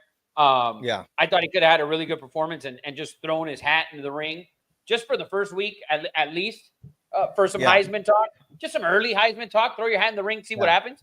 And I don't think he did that. Although he did throw 3 touchdowns, he only threw for under 180 yards, I think it was. So I will say Friday you have Colorado and Georgia Tech. That is our next blue chip of the week. Bang, Georgia Tech at Colorado. I love me Mr. King at Georgia Tech, Eddie. Oh, he should have beat first week. Was it Notre Dame? Who'd they play the first week last year? We were in Vegas. Georgia Tech? That was that Dublin game, right? That was FSU. Yes. It was FSU. Oh, that's right. That's They right. beat 'em. They beat him. Yeah. So legit. we're going to take Georgia Tech minus 4.5 at Colorado. Salter is going to start for Colorado today. They named him today, right? Yeah, yesterday or the day or today or whatever it was. So he's going to start for Colorado. I think Haynes King is far and away a superior quarterback. This game, Colorado, can they play defense and hold King, who's going to be able to run that ball and make plays? I see a Georgia Tech double-digit win this weekend. This Friday night, Georgia Tech, Haynes King, going to throw his hat in the ring week 1, throwing his hat in the ring, that Heisman early talk. So Haynes King, Georgia Tech minus 4.5. We're going to take Georgia Tech, Eddie. Blow the horn, bang the sirens, whatever you want to do. We're taking Georgia Tech to put the fuck to Dion and the Colorado Buffalo early in week 1. And let's be honest, Rava, Haynes King, when you first saw him come out into the field, you're like, hold on, where's Haynes King? Yeah. And he's a white dude. He's a white dude. He's a white dude. Yeah. I was shocked too. When he shows up at the restaurant and he's like Mr. King and he gets up and they're like, no, bro. No, you're not Mr. King. You're not Haynes King. You're not Haynes King, but Haynes King, I think he's going to have a night on Friday night. He's a dude that will be memorable for week 1. So Haynes King and Georgia Tech. I like Georgia Tech to win that game. What's your And brother? cover. Is your brother pissed off? He thinks is Oh he a no, believer? Fred knows what's up. Okay. Fred knows what is up. He loves Georgia Tech as well on Friday, which is the scary part about this whole thing. But Oof. yeah, big Colorado fan. He also loves Georgia Tech. We're gonna take Georgia Tech minus the 4.5 against Colorado week 1 in Boulder.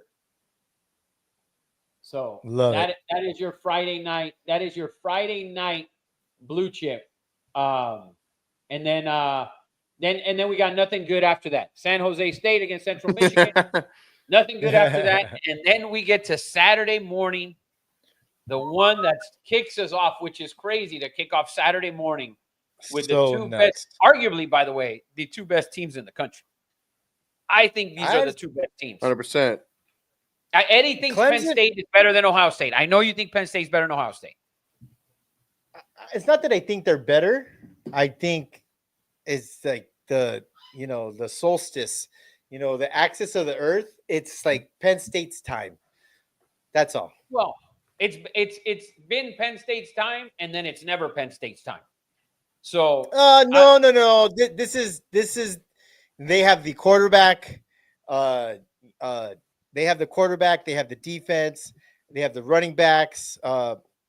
They've never been as good as this for probably Kerry Collins, Kajon Carter era. And everyone knows I'm not a big fan of the wash that gray right out of your hair, Ryan Day, jet black beard. you're not a fan at all. But Not he did win. He did win the title. He So- did the damn thing. He did the He damn did. thing. Texas at Ohio State. Everyone knows that I believe Texas will go undefeated this year. I believe Arch Manning will be the Heisman. I believe they have the best roster in college football. They have the baddest fucking parking lot for sure. Player parking lot for sure. All them dudes got great rides. I'm gonna 100%. take Oh. Texas. I'm taking Texas. No shock here. I'm not gonna blue chip Texas because I feel like it's a pick that kind of Personal? Yeah, it's a little personal because I like Arch Manning, and Oh. yeah, I like Arch Manning. I want to see him do well, and it's his time to shine now. Zach asked, why are you so high on Arch? Why? Because did you not watch him play? Besides the fact that I love the Manning family, but when you Yeah. watch Arch Manning play, did that not do anything for you? Because So- it did. It did for me. There's just Can players I- that you watch and you're like, wow, this could be something. yes. And I think this is his time for him to show us what we maybe knew last year. And so I think it's gonna be phenomenal. the possibility he is so humble, and I'm gonna want to dive a little bit deeper into Arch, and we'll talk about the He possibilities. said he reminds People you don't of remember. Trevor Lawrence, Matt Rocha. Oh about that one, no, Rafa? no. Trust me, I'm an expert on Let Trevor me just say this. Clemson. No. Oh yes. No. Never the runner, never the athlete, never No. the athlete, and never the stupid hair. Arch, people don't remember because they're not old enough, and I might be a little too young. But Archie Manning was an innovator. He was more athletic than Peyton and Eli. He was a dog. He just went to a expansion franchise with no one around him, and he was incredible running around like Fran Tarkenton, running around. Archie Manning is probably like a footnote and could be what Joe Burrow would have been if he went to Cincinnati. Archie Manning was an incredible quarterback, and Arch Manning, I think, I don't want to say it. Arch Manning has the potential to be, I guess I'm going to say it, the best Manning quarterback of all time. And that's Wow. wild to Wow. say. But he has the skill set. He has the That would- athletic that- ability of his grandfather and the arm of his uncles. Dude, for you to say he'll be the best Manning, it basically is him Potential. is you saying right now that he's going to be one of the 3 best quarterbacks of all time. That's Yeah. the Peyton Manning- potential. No, the potential's there, but I need to see more to just for me to instantly think that he's going to be one of the 3 or 4 greatest quarterbacks of all time. Because no matter what, Peyton is one of the 3 or 4 best quarterbacks of all time. Zach is in disbelief. Zach, I'll tell you what. If he was at USC, Zach would be fucking on a stripper pole right now with a fucking dude just going ape shit for him. But because he's not, because he's in the SEC. If he was in the Big 12, Zach wouldn't give a fuck. If Texas was still in the Big 12 and Arch Manning was playing, he wouldn't give a shit. But he cares because it's the SEC. That's the problem with Zach. Zach, let me remind you about this, Zach. We're talking about a kid who, was rated the number 2 quarterback behind a quarterback at Los Alamitos who's transferred 3 times. People doubted him. Let's talk about now that he's been in this system. This is year 3 under our Sarkisian. Listen, he could have went anywhere, Rafa, and he stayed. He's in a system that he knows for 3 years against quarterback guru. Sarkisian was a disciple of Norm Chow. We know what he did at USC. He's been under Lane Kiffin. Sarkisian is a quarterback guru. This is his 3rd year in this system. And not only is he going to shine, but he's gonna elevate Steve Sarkisian to another level, I believe. And last thing, Sark do a great job with quarterbacks. With the yes. exception of Quinn Ewers, I think he could have done a better job. But at the same time, we can go back and look at all the jobs that he's had, and with all the quarterbacks that he's worked with, the quarterbacks he worked with at Alabama, at USC, at Washington, and you're 100% right. 3 years in the system with now a ton of talent around him, a ton of talent at wide receiver, at running back, those offensive linemen. Like, dude, you have arguably the best team in college football. This is a tough game, though. So and listen, Ohio State can very well go in there and beat this team by 14, or they're at home. They can beat them by 14 points, and Zach next week will sit here and tell you, "Oh, I told you guys he's not that good." Yada yada yada. He's playing the 2nd best team, in my opinion, in the country. Roster-wise, they're arguably the 1st or 2nd best team in the country. Mm-hmm. They're a team that has the best wide receiver in the land. They have defensive players. They have arguably probably the best defensive player in the country, right? They have plenty of players on that Ohio State defense. This is on the road in Columbus, Ohio. This is not on the road in fucking in Mississippi. It's not on the road in Nebraska.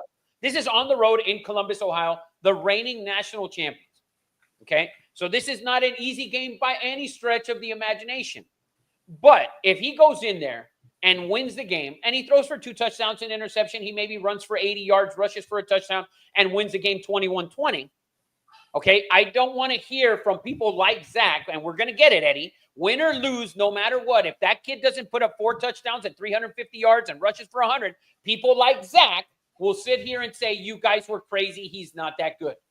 Because you're not going to analyze the opponent, the place he's playing at. Okay, so you need to take all that shit into consideration. He's going into the shoe, okay, as a first-year starter. He's been in the system for 3 years. This is his first year. I think he's going to go in there and play well, and I think they can sneak out with it. The game's going to be tight. I believe it's going to be a close game. I believe it's going to be in the mid-20s at the most. I don't think we're going to get a blowout game, but you never know. Sometimes with these teams, when they're just really good on offense, sometimes the defense is just like, fuck. And they surprise you with shit or whatever, because you have 2 really good coaches, 2 really good offenses. It's going to be a fucking doozy. I wish Dick Vitale called college football games. And baby. Because this is like the rivalry's not there. The talent is a Yeah. lead up of when Duke was elite and North Carolina was elite, and you had Dick Vitale calling those games and the lead up promo to that game. This is that game. It's not a rivalry, but the talent that will be on the field it's going to be amazing. I'm going to add a little couple of chingas to this, and this is why I like Texas as well. Let's not forget, this happened last year when I loved Oregon and you loved Ohio State. Although it's in Columbus, we're dealing with a new defensive coordinator for Ohio State, okay? Right. And by no means am I comparing when I was a football coach, but I went into a season where I wanted to run spread offense and did this, and you have a picture of what you want to do. It didn't go well, and then I had to adjust to what we could do. And you don't know till you actually play somebody else. Ohio State, new defensive coordinator, and Julian Sayin, okay? Although, we're saying he won the job at Ohio State, this is his kids. I mean, imagine this kid probably hasn't slept in 86 hours. I mean, this is to have your first start in the shoe and you won the job. I just think it's too much. I think it's too much. Arch has been in big games off and on, right? He's been in huge games. I think it's too much. And I will say this, just like Ohio State lost that game against Oregon last year, it doesn't mean that I think that Ohio State is not a better team than Texas. I just think they'll lose this week, and then we'll see this maybe in the Natty. This might be the Natty or the semi, like we saw it last year, right? Oregon, Ohio State, and we saw how that turned out. I agree with you, Eddie. The only difference is here that Ohio State game was on the road at Oregon. Yeah. This one's at home, a little bit different. And Zach alludes, he says here, he won't be a better college player than Vince Young or Colt McCoy. This is the thing that nobody's holding them to those standards, because you can't sit at every university and hold players that come in that can be great and will be great, and you want to hold them to that standard of Vince Young. Like the next quarterback as Auburn, are you going to always hold that Cam Newton pedestal? No, you don't do that. You don't do that. He doesn't need to be Colt McCoy or Vince Young to win the national title. Zach, you want to sit here and analyze his games, and you want to pick at him and this and that. All of the games that he played last year, he was not taking first-team reps leading up to the season. He was not taking first-team reps from week one, okay? It's not the same thing. This team is put together that he's taking every single fucking snap with that first team. He should be ready to go. Okay, he's going to have a phenomenal year, whether you want to knock him or not. He may lose this game, but he's going to be in that playoff with that roster. They should be in that playoff. Now, if they don't make the playoff, they have 3 or 4 losses, then you can come and talk all the shit you want to talk. But as of right now, I'm not going to accept you bashing him. I'm not saying he's the greatest Manning ever. That's what Eddie said. Peyton, for me, is very high. Potentially. Peyton Manning, to me, is very, very, very high on the all-time quarterbacks list. Like, very fucking high. For me to say that he's going to be the greatest Manning ever. But I'm saying Heisman, yes. And that's not only me. He's literally favored to win the Heisman. He's set up to win the Heisman. The roster is built for him to win the Heisman. The roster is built on this team to win the national title, as it is at Ohio State, as it is at Oregon, as it is at Penn State, and as it might be at Georgia.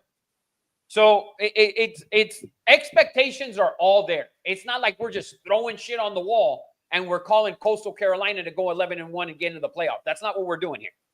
Yeah. I'm just saying, Zach, is he not a better athlete than Eli and Peyton? Imagine. Yeah, that's what I'm saying. There is no doubt about it. There is no doubt about it. And he fits that offense to perfection. He fits that offense, that idea to perfection. Listen, if this game was at home, if this game was in Austin, if this game was in Arlington, if this game was in Atlanta, They would be favored by 4.5 points. They really would. But this game is on the road in the shoe in Columbus, Ohio. That's the difference. That is it. I can't wait for this game. I hope I hope Texas goes in there and wins that game, Eddie. I'm with you. Let's go fucking Longhorns. Yeah. And he ain't coming out. He's going to be there. They're playing Manny's are playing the long game. Oh, yeah. Oh, yeah. What else we got, Eddie Money? What's that next game on tap for Saturday? All right. Next game we got going on there. We got number 9 LSU going against number 4 Clemson. Clemson's favored by 3.5, over under 57.5. Now, this game is on Saturday, or when is this game? Saturday. This is still Saturday. This is still Saturday. What time is that game, Eddie Money? Give me a time on this one. This might be a 4:30 kickoff for us, I believe. Okay, so we got a 4:30. We got LSU against Clemson in Clemson. Listen, everybody knows how high I am on Clemson, how high I am on Cade. I think Clemson's at home. 4:30 for us, 7:30 for them. Clemson's favored by what? You got 3.5, you said? Yeah. So the line's moving down. It opened at 4. I like Clemson. I'm blue chipping Clemson. I love Clemson to go undefeated this year. Their schedule, they don't play. I believe they don't play Miami.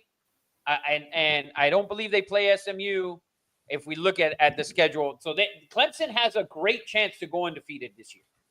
They really do. I don't think they have a tough game in that ACC. Or they play SMU. That is it. That is the only record. And then South Carolina at the very end. At the tail end of it, last game of the season, they're going to play South Carolina. Clemson can go 11-1. I think Clemson starts off hot. I think they beat LSU. And I know I'm gonna get in front of it now, because I don't want to hear it next week from Zach. The SEC has 2 tough road games against big teams. Okay.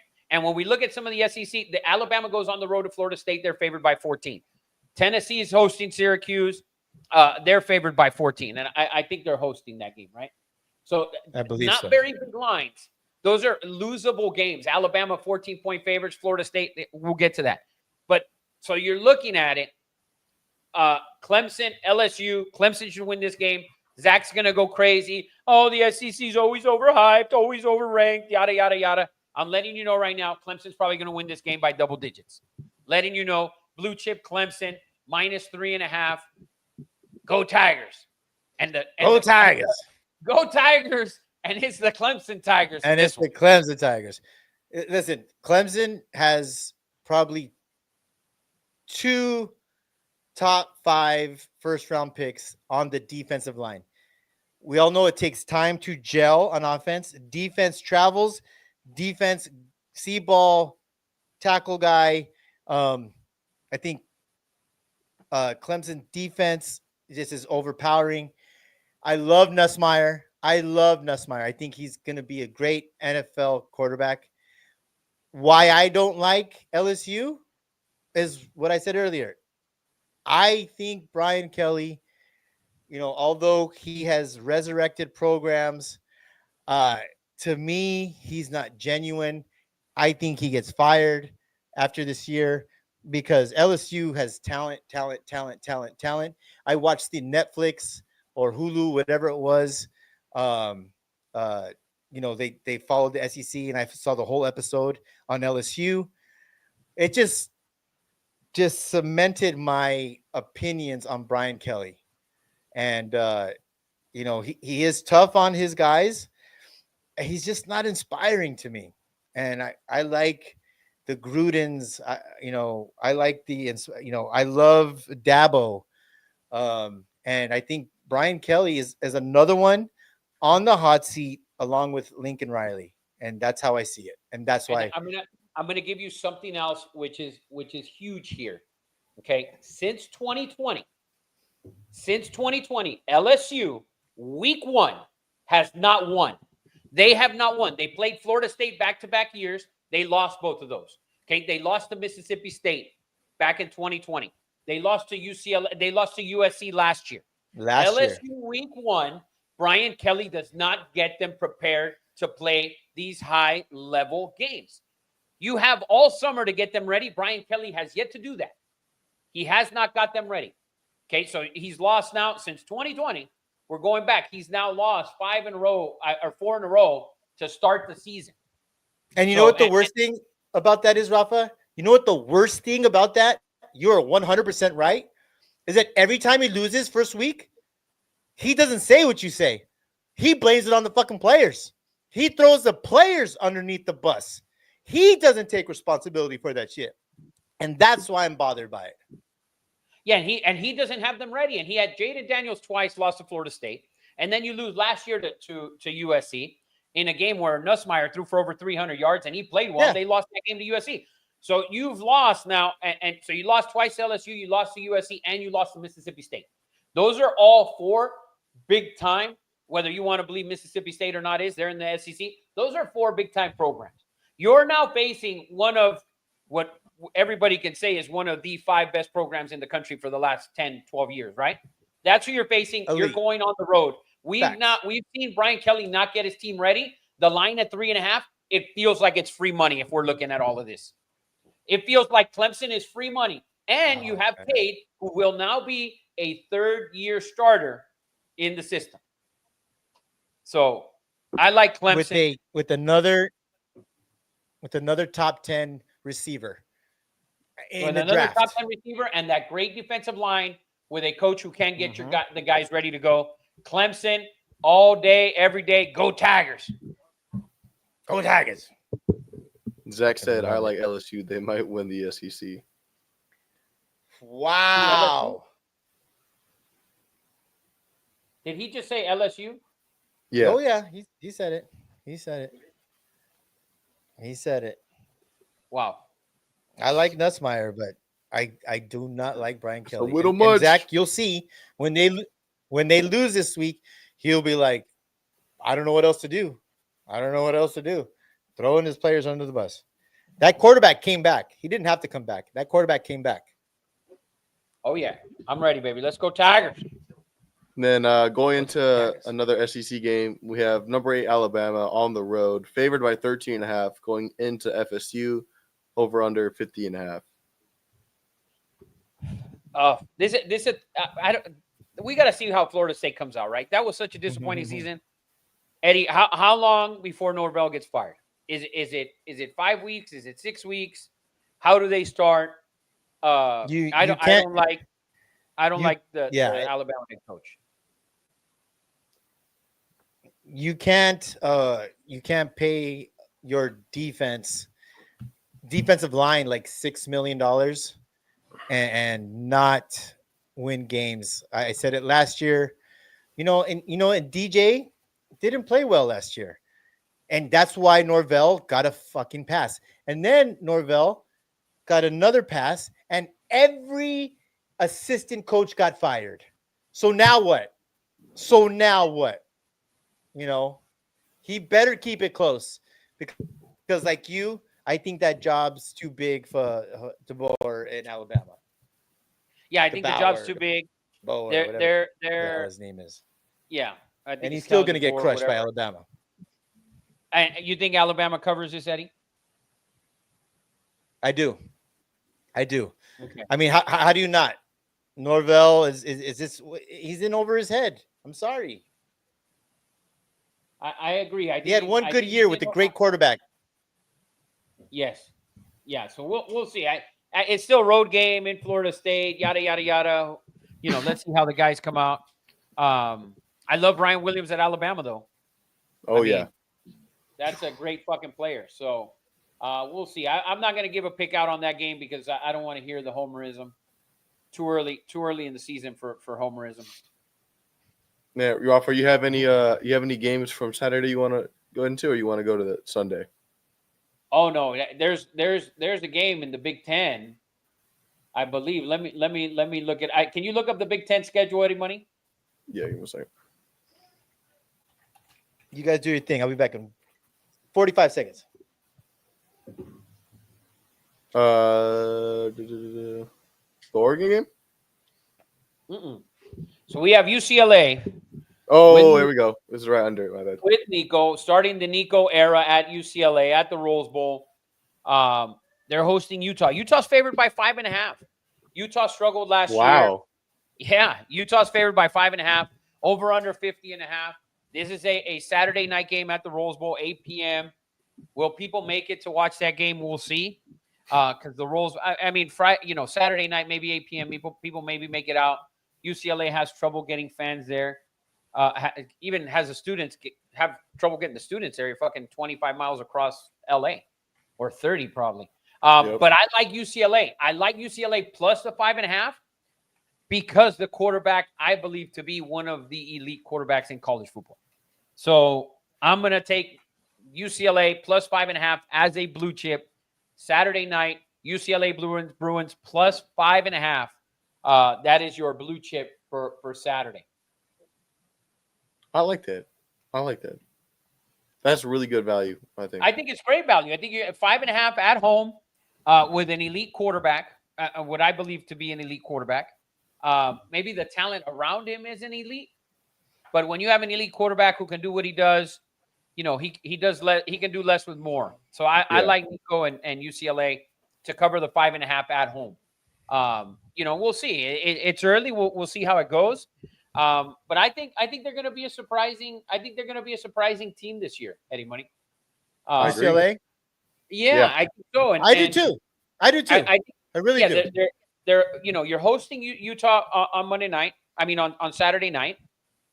If you get out of there with a win at home, you start off 1-0, and then you got at UNLV, who didn't look good. You get New Mexico at home, and then you go to Northwestern before you face Penn State. You can easily be 4-0, maybe 3-1, but 4-0 would be great for this team and probably ranked in the top 25 if they start 4-0.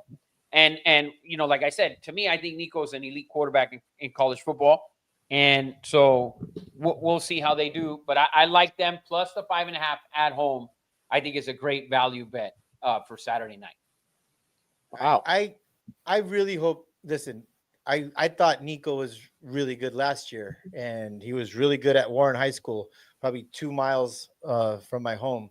But not only that, Rafa, this kid, young, made some bad choices, guided by what people say his father.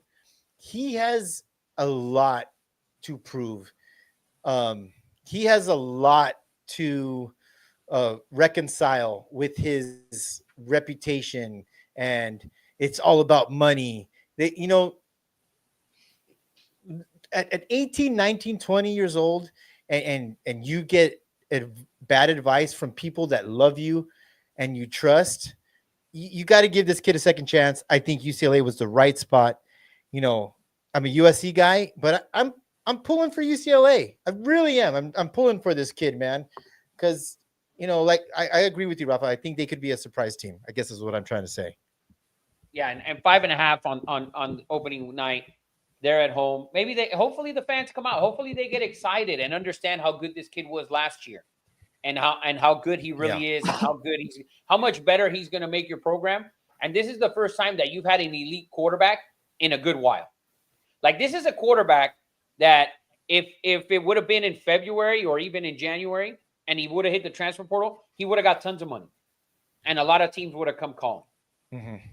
So, and I hope UCLA student body and fans, I wish they'd understand that and go watch him play. Well, Can only I hope. wish he would go to a freaking game. I wish he would go to a game.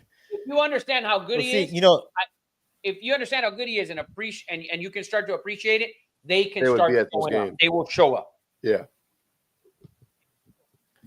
And then, You Rafa, hear that, CJ? You got any other for Saturday? For Saturday, I think that's about it. I mean, I'd love to see. I love to see Michigan. I'm excited to see Bryce Underwood. I know nobody's excited, and CJ's hating me about how high I have Michigan, but I'm cheering for the kid. They're playing New Mexico. They're 34.5-point favorites. I want to watch the kid play well, and I'm cheering for Michigan this year. I might wear a Michigan jersey on this show. Oh.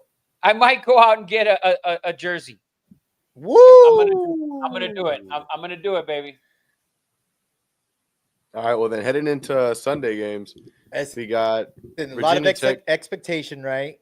Yep. Virginia Tech. What? Michigan? I lost you, Eddie. Oh yeah, Eddie, you back? Eddie, you're frozen. He's good now. Eddie's I can eyes see are his- moving, but he's Yeah, not I'm here. moving. Eyes are moving. Can you hear us, Eddie? Eddie, can I you can hear hear us? you. Just keep going. Okay. All right. So All right, you were keep saying, going. Eddie, a lot of expectation Yes. for Skid. Yeah. Yeah, a lot of money. I've heard an interview. I think he's worth it. I think he's going to be, when it's all said and done, he's going to be a top 10 quarterback in college football. I really do. I love it. I don't know who Rick Moosehead asked Rafa who you think is starting at quarterback, but he didn't give me the team. He said, by my understanding, is that quarterback is not starting that transfer. I don't know which team he's talking about, but I don't know. I don't know what team he's talking about. So is he talking about UCLA? Because that's who we were talking about, and it's definitely definitely Nico. Nico. Say Definitely that. Nico, the transfer from Tennessee. Yeah. Oh yeah, he said UCLA. Yeah, it's for sure Nico. That report Yeah. that came out that said he wasn't starting is false. Oh, that is ludicrous. Yeah, I know That was- exactly what tweet he's talking about. Oh, okay, just crazy clickbait then. Yeah. All right. Nico actually messaged that false account. I was like, hey, just letting you know, I'm actually starting. Yeah, bro. If he's injured, Nico, he's still don't. There was don't no respond need to the for him to do trolls, that. It man. was so obvious. Yeah, there's gonna be a ton of troll shit going on here in LA, Nico. Don't fall for it. Play your game. Take the Bruins to at least 7 or 8 wins. Get into a bowl game, bud. Yep. Oh, it's Ricky Flores. What's up, man? What up, tricksters? What up, Rick? Big But, big UCLA guy at every game. Going into Sunday games, we got Virginia Tech going into number 13, South Carolina. They're favored by 7.5. Over under 52.5. How does Lenore Sellers start off the season? He's got to start off with your a big game. Heisman, Eddie. Your Heisman. Your Heisman, Eddie. Talk Right. about it, Eddie. So listen, not only is he my Heisman, because I do believe that Arch and his family are playing the long game. I think he stays, and I think Lenore Sellers not only wins the Heisman, I believe he is the first pick overall in the NFL draft next year. Beamer, the coach at South Carolina, the pedigree of his father, his dad was one of my favorite coaches growing up at Virginia Tech. He's been around football his whole entire life, and he knows what he have. I saw the whole thing. It's kind of weird. I don't know if you saw it a couple weeks ago, where if he has a bad practice, South Carolina has a big fake pile of shit, and the offensive coordinator leaves it like on his locker. Kind of weird, but this kid is Anthony Richardson with a better mindset and better just acumen for playing quarterback. That's what I think he is. I think for Go South Carolina, Cox all day. go Cox. I think for South Carolina, you need to have a huge game because your schedule is going to get so tough. And this is the problem why putting them in the playoff it's so early in the season and then it is a tough prediction because their schedule is going to be super, super, super tough after week basically 5. I think they need to start off hot. I think they need to have a huge game. It wouldn't shock me if South Carolina went out there and put up 35, maybe 31 in the first half and kind of put the fuck to Virginia Tech at home. And I believe this game is in South Carolina. So I think South Carolina is going to cover. I think they're going to cover easy. I think they're going to cover this game easy. And Lenoris is going to throw his hat early in the ring. Probably going to get 6 total touchdowns from him in week 1. To me, I've been saying some outrageous shit today. He gives Cam Newton vibes. Oh, not as big. Wow. Eddie, He's not as big, man. Who's I'm possessed just Eddie? saying, I'm just saying that's the vibes He's gonna look like a man amongst boys when he's on the field in the SEC most of the time.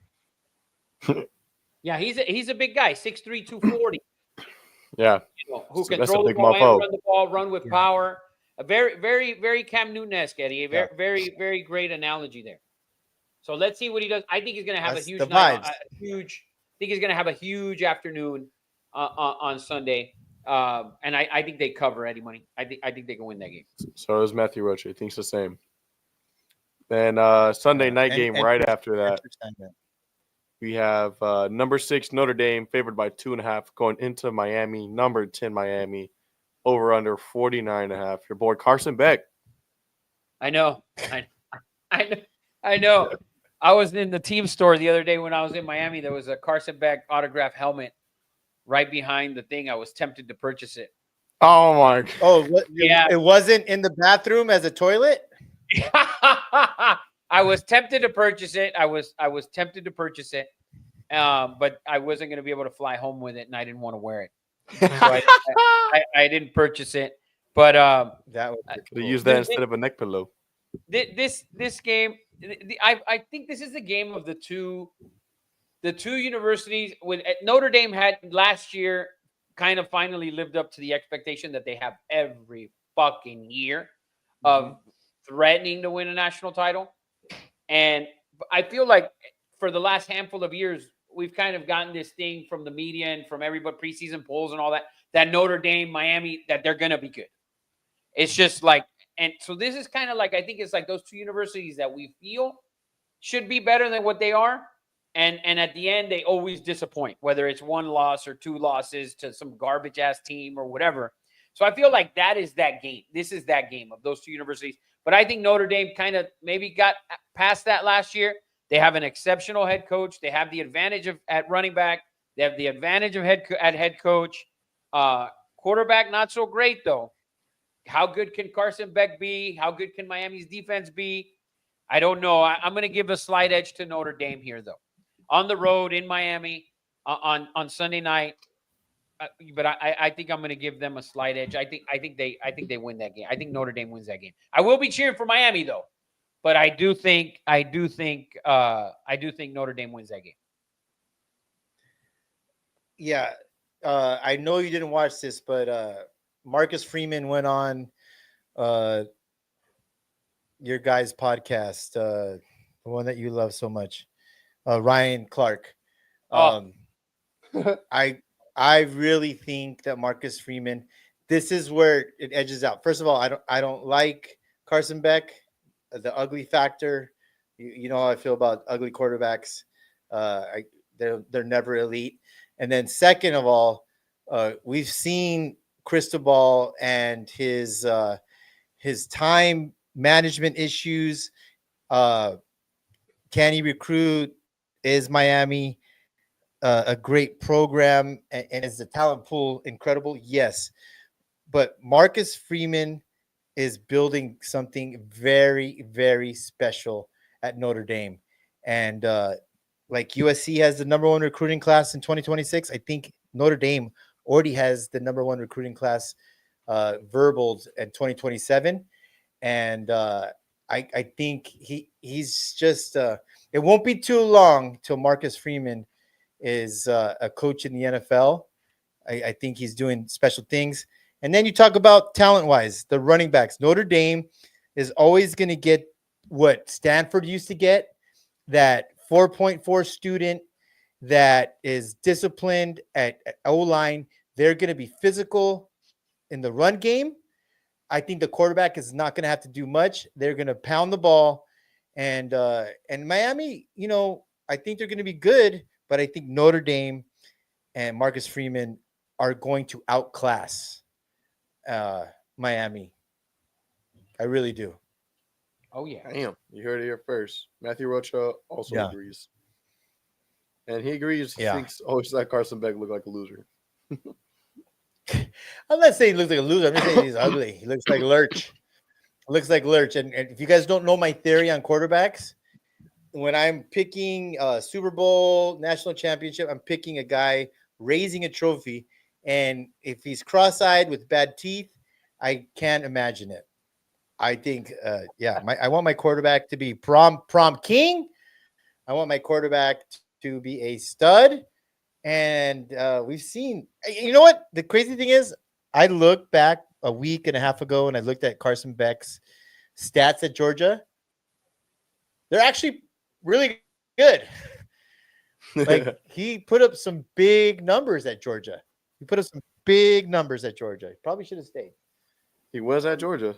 He was there. Let's see how that game goes. I think Notre Dame edges it out in Miami on Sunday night. So, but last game. Let's get to the good shit. Yeah, last game. Labor Day. TCU favored by 3.5 in the home of North Carolina. Eddie, your home, your school right there, over under 56. Bill Belichick as an underdog to start his collegiate career. Can I give you my blue chip of the whole entire weekend? And that is, take the under on this game. You're going to have a team in North Carolina where you have a new quarterback with Gio Lopez from I think Alabama State. South Alabama. You don't have a lot of South Alabama. The way that Bill and I forget Lombardi have built this team, they want to build it with toughness, discipline, and fundamentals. Basically, we are going to punt the ball every time. We are going to run it on first and second down, and he's just going to try. And I think if you look back, I heard something about Bill Belichick and he's typically an under guy. He's not how it looks, how he wins, or how many points he wins by, but how he just wins. I really think that whether they win or lose, this game is going to be in the 40s. I don't understand the 56.5. When it comes to winning and losing, of course, I want to see this team succeed, but that's how I feel. Go ahead, Rafa. I'll tell you why the 56.5 line, because you have a quarterback in Gio Lopez who can run the ball, and he can throw the ball, run the ball. And if you watched a lot of South Alabama games, which nobody did, but when you go back and you look at the numbers, their games were relatively high scoring. Okay, so he puts up numbers, and people are going to say, well, he only threw 18 touchdowns. He also ran for 7. Okay, he also not going to have. He's playing with different type of talent. You also got to remember TCU can score the football as well. So, but for me, my blue chip pick of this game is North Carolina plus 3.5. I think the Bill Belichick era. I think if they lose by 3. If they lose, I think they can win this game, though. I think their schedule's super soft, and it starts right here. This will be their toughest matchup for a while, I believe. I think this is a winnable game for them. I think he chose the right quarterback to be able to run the ball, control the pace of the game. I love Bill Belichick naming Gio Lopez as a starter. I think North Carolina wins this game outright, but I'm going to blue chip them plus 3.5. The North Carolina Tar Heels on Monday night to start off the week good and end the college football week. Boom, boom. It's going to be a frenzy, man. It is going to be a frenzy. I mean, the Hulu thing, the Gold Digger. I've been to, I think, 3 football games in Chapel Hill, and it was already a great environment. They have the tailgating. This is going to be at another level. They have an offensive lineman that's up for like offensive lineman of the year. They've had studs, Josh Downs, Amarian Hampton, the running back Williams. They've had studs. They have a good tight end. But as far as talent offensively, there's not a lot of superstars. Gio Lopez might be your superstar. That's And why that's why think I like. that's why I think he Yeah. chose to go with Gio Lopez, because he's going to be Mhm. able to create more with his feet, because he may not have those weapons on the outside or in the backfield or whatever.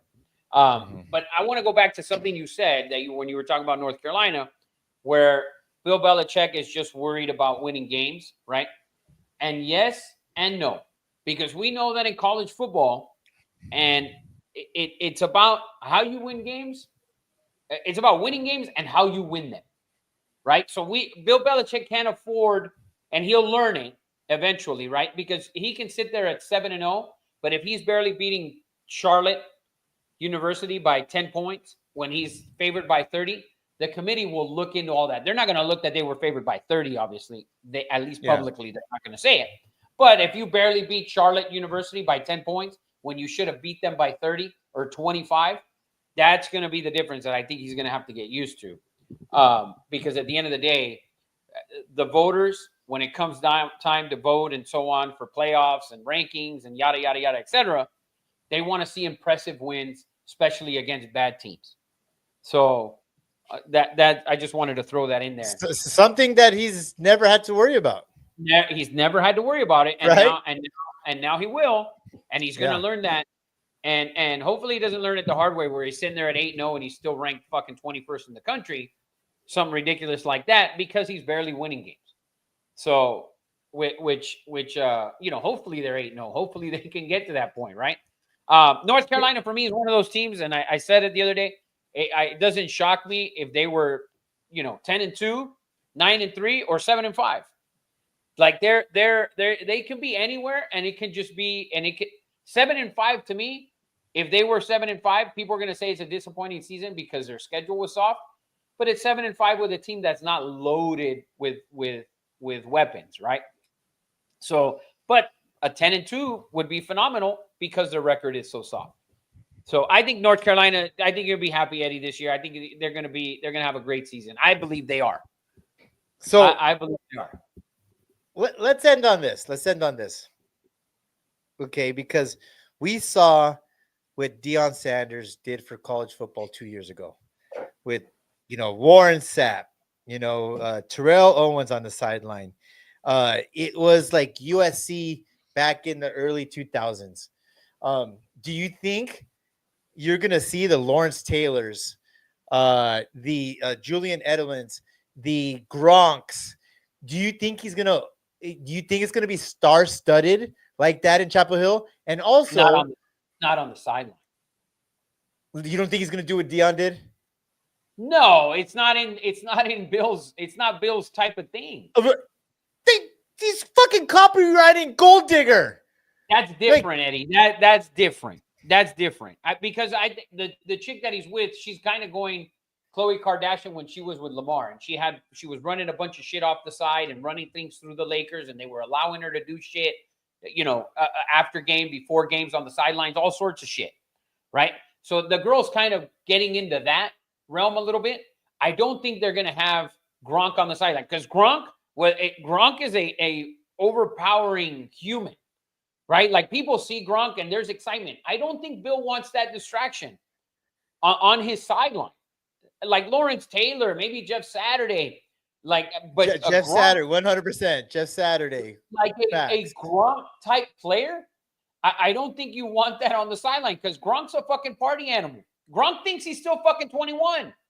So you have Gronk on the sideline with a bunch of these kids. Imagine fucking late in the season with NC State coming into town, and you're fucking 8-1 or 9-1, and you got Gronk on the sideline. Not happening. Not happening. With Deion, it was a whole different thing. Deion was a culture thing. Deion is a culture type of deal. Bill Belichick is not that. So for him, I don't think he's going to want any distractions. I think Deion's going to be Bill Belichick. I think is going to be a lot closer to Nick Saban than he is to the other guys. These guys have publicists. Julian Edelman has a podcast. I think these publicists are going to reach out and be like, can I be there on the sidelines? I think it's going to have a Deion Sanders effect. I really do. My last question, who has the better year? North Carolina, go Heels, or the Buffs? Oh, I don't even think that's close, Eddie. I don't even think that's close because of the schedule. That's the thing. For me, it's the schedule. It's a big deal. Some of these schedules, and you alluded to it a couple weeks ago, that North Carolina has like the 4th or 5th easiest schedule of all the Division I teams, I believe. Something like that. So I think the schedule is a big deal. Put what Matt said. There will be box parties with Patriot royalty, UNC royalty, and other football celebs. If you watched Hard Knocks last night, they Tracy McGrady and Vince Carter somehow, some way have a piece of the Buffalo Bills. And I'm telling you, man, I think, and the way it's gone, I hope it's what you say, Rafa. I hope he shuts it down and makes it all about football. I think it's going to be USC with Snoop Dogg, Will Ferrell, Dr. Dre. Pete Carroll's that guy, though. Pete Carroll's that guy, Eddie. Pete Carroll is that guy. And Bill Belichick is not that playful guy. I just can't see it. I can see it before the game. You could have fooled me. I agree with you. But the last 6, 7, 8 months, he's holding his girlfriend up on the beach, I feel like it's inevitable. Eddie, it's we'll see. I'm so curious. We'll see. You might be right. I cannot. I don't want to be. Belichick. I don't want to see Bill Belichick. It's not that I don't want to see it. I don't give a shit. I can't see it. I can't see Bill Belichick starting off the season at 2-0, 3-0, 4-0, and then all of a sudden these guys are coming in, distracting my players pregame when there's already going to be a shit ton of distraction, especially if he's 4-0, 5-0 with the girlfriend, with the, we're probably going to get game day down there one week if he's somehow 5-0 or whatever, or 6-0 or whatever it is. I think North Carolina is, because if we look at Colorado's schedule, they go to Houston, which is not a great team, but they're not a bad team. They get Georgia Tech to start the season at home. They got BYU. They go to TCU. They get Iowa State at home. They go to Utah. They go to West Virginia. They go to Kansas State. So, I could see the Buffalo getting maybe bowl eligible late in the season. Although Salter's a good quarterback, that offensive line still sucks. Okay. Yeah. Salters, to me, I believe, is a smarter quarterback than Shedeur Sanders. He's more elusive with his feet. He can make more plays with his feet as well. He's probably going to understand to get rid of the ball, and because that's all the talk that you see out there, that Shedeur never got rid of it. But I still think for Buffalo, I don't think for Colorado, I don't know if 7-5 to me is their ceiling. That's the max I think they can get. For me, I think North Carolina's ceiling, realistically, that's a 10-2 ceiling. Realistically, they're not a 10-2 team. They're not a 10-2 roster if we're looking at it. But if we can pull up the schedule, Eddie Money, I don't know if you want to pull it up. I just pulled up the Colorado. But I don't know if you want to. Let's do it. Let's run it. Let's run it. Yeah. So let's run it. We haven't done it yet. I wanted to do this. Let's give our.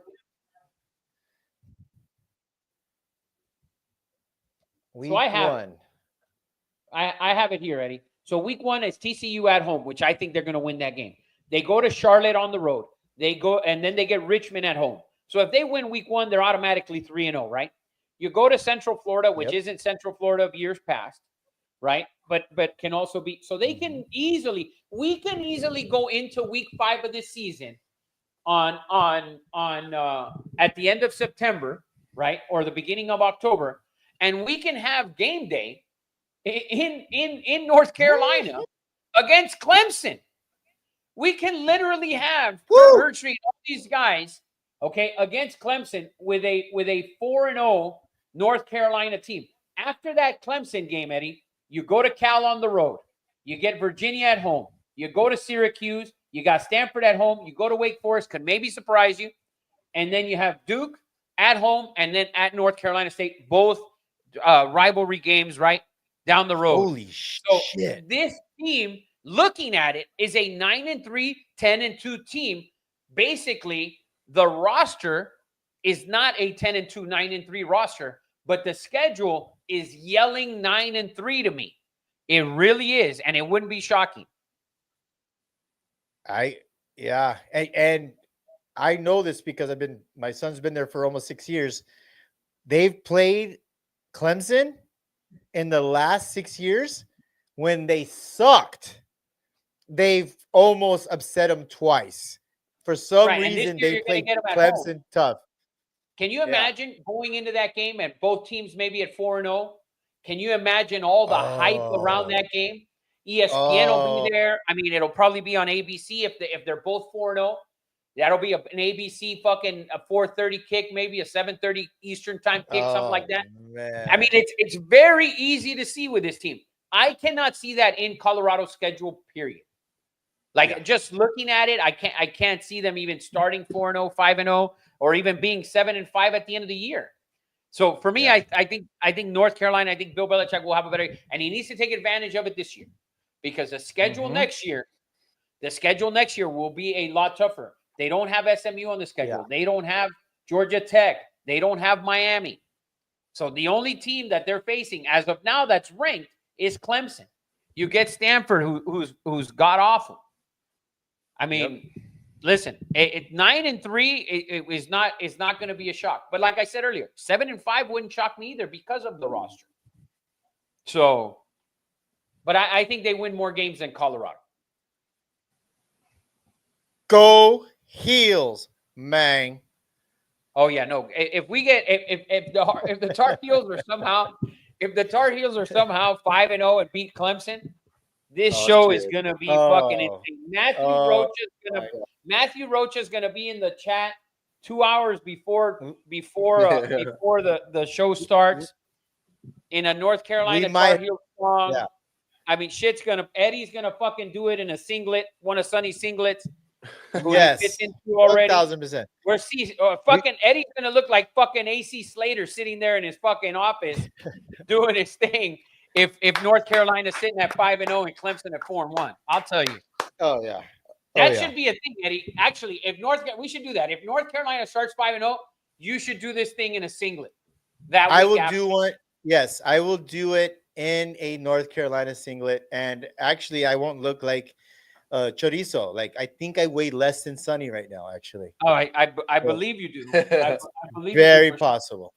Eddie, Possible. If North Carolina and clip this so we can send it to North Carolina and they can post it. If North Carolina starts 5-0, that means they will have to have beat Clemson. Eddie will sit on this show in a North Carolina singlet that has been worn by his son, Sonny Santiago. Yes.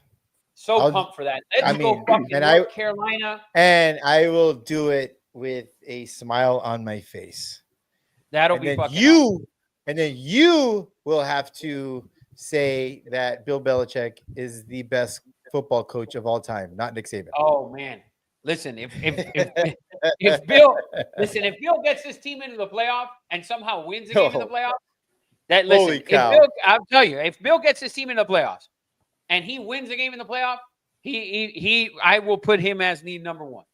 I might have to tattoo Gold Digger on my chest or something. right across your neck, like you got a chain on. Yep. Well, guys, that was exciting. That is episode 147 of Two Nobodies. I don't know how much more energy and love and Rafa killed it with his blue chips. We're going to get those out to you guys. I want to thank Matt Rocha. I want to thank Big Vern, Will Hanley, Zach, you're going to eat your words. Rick Flores. Zach says TCU's winning on Monday night.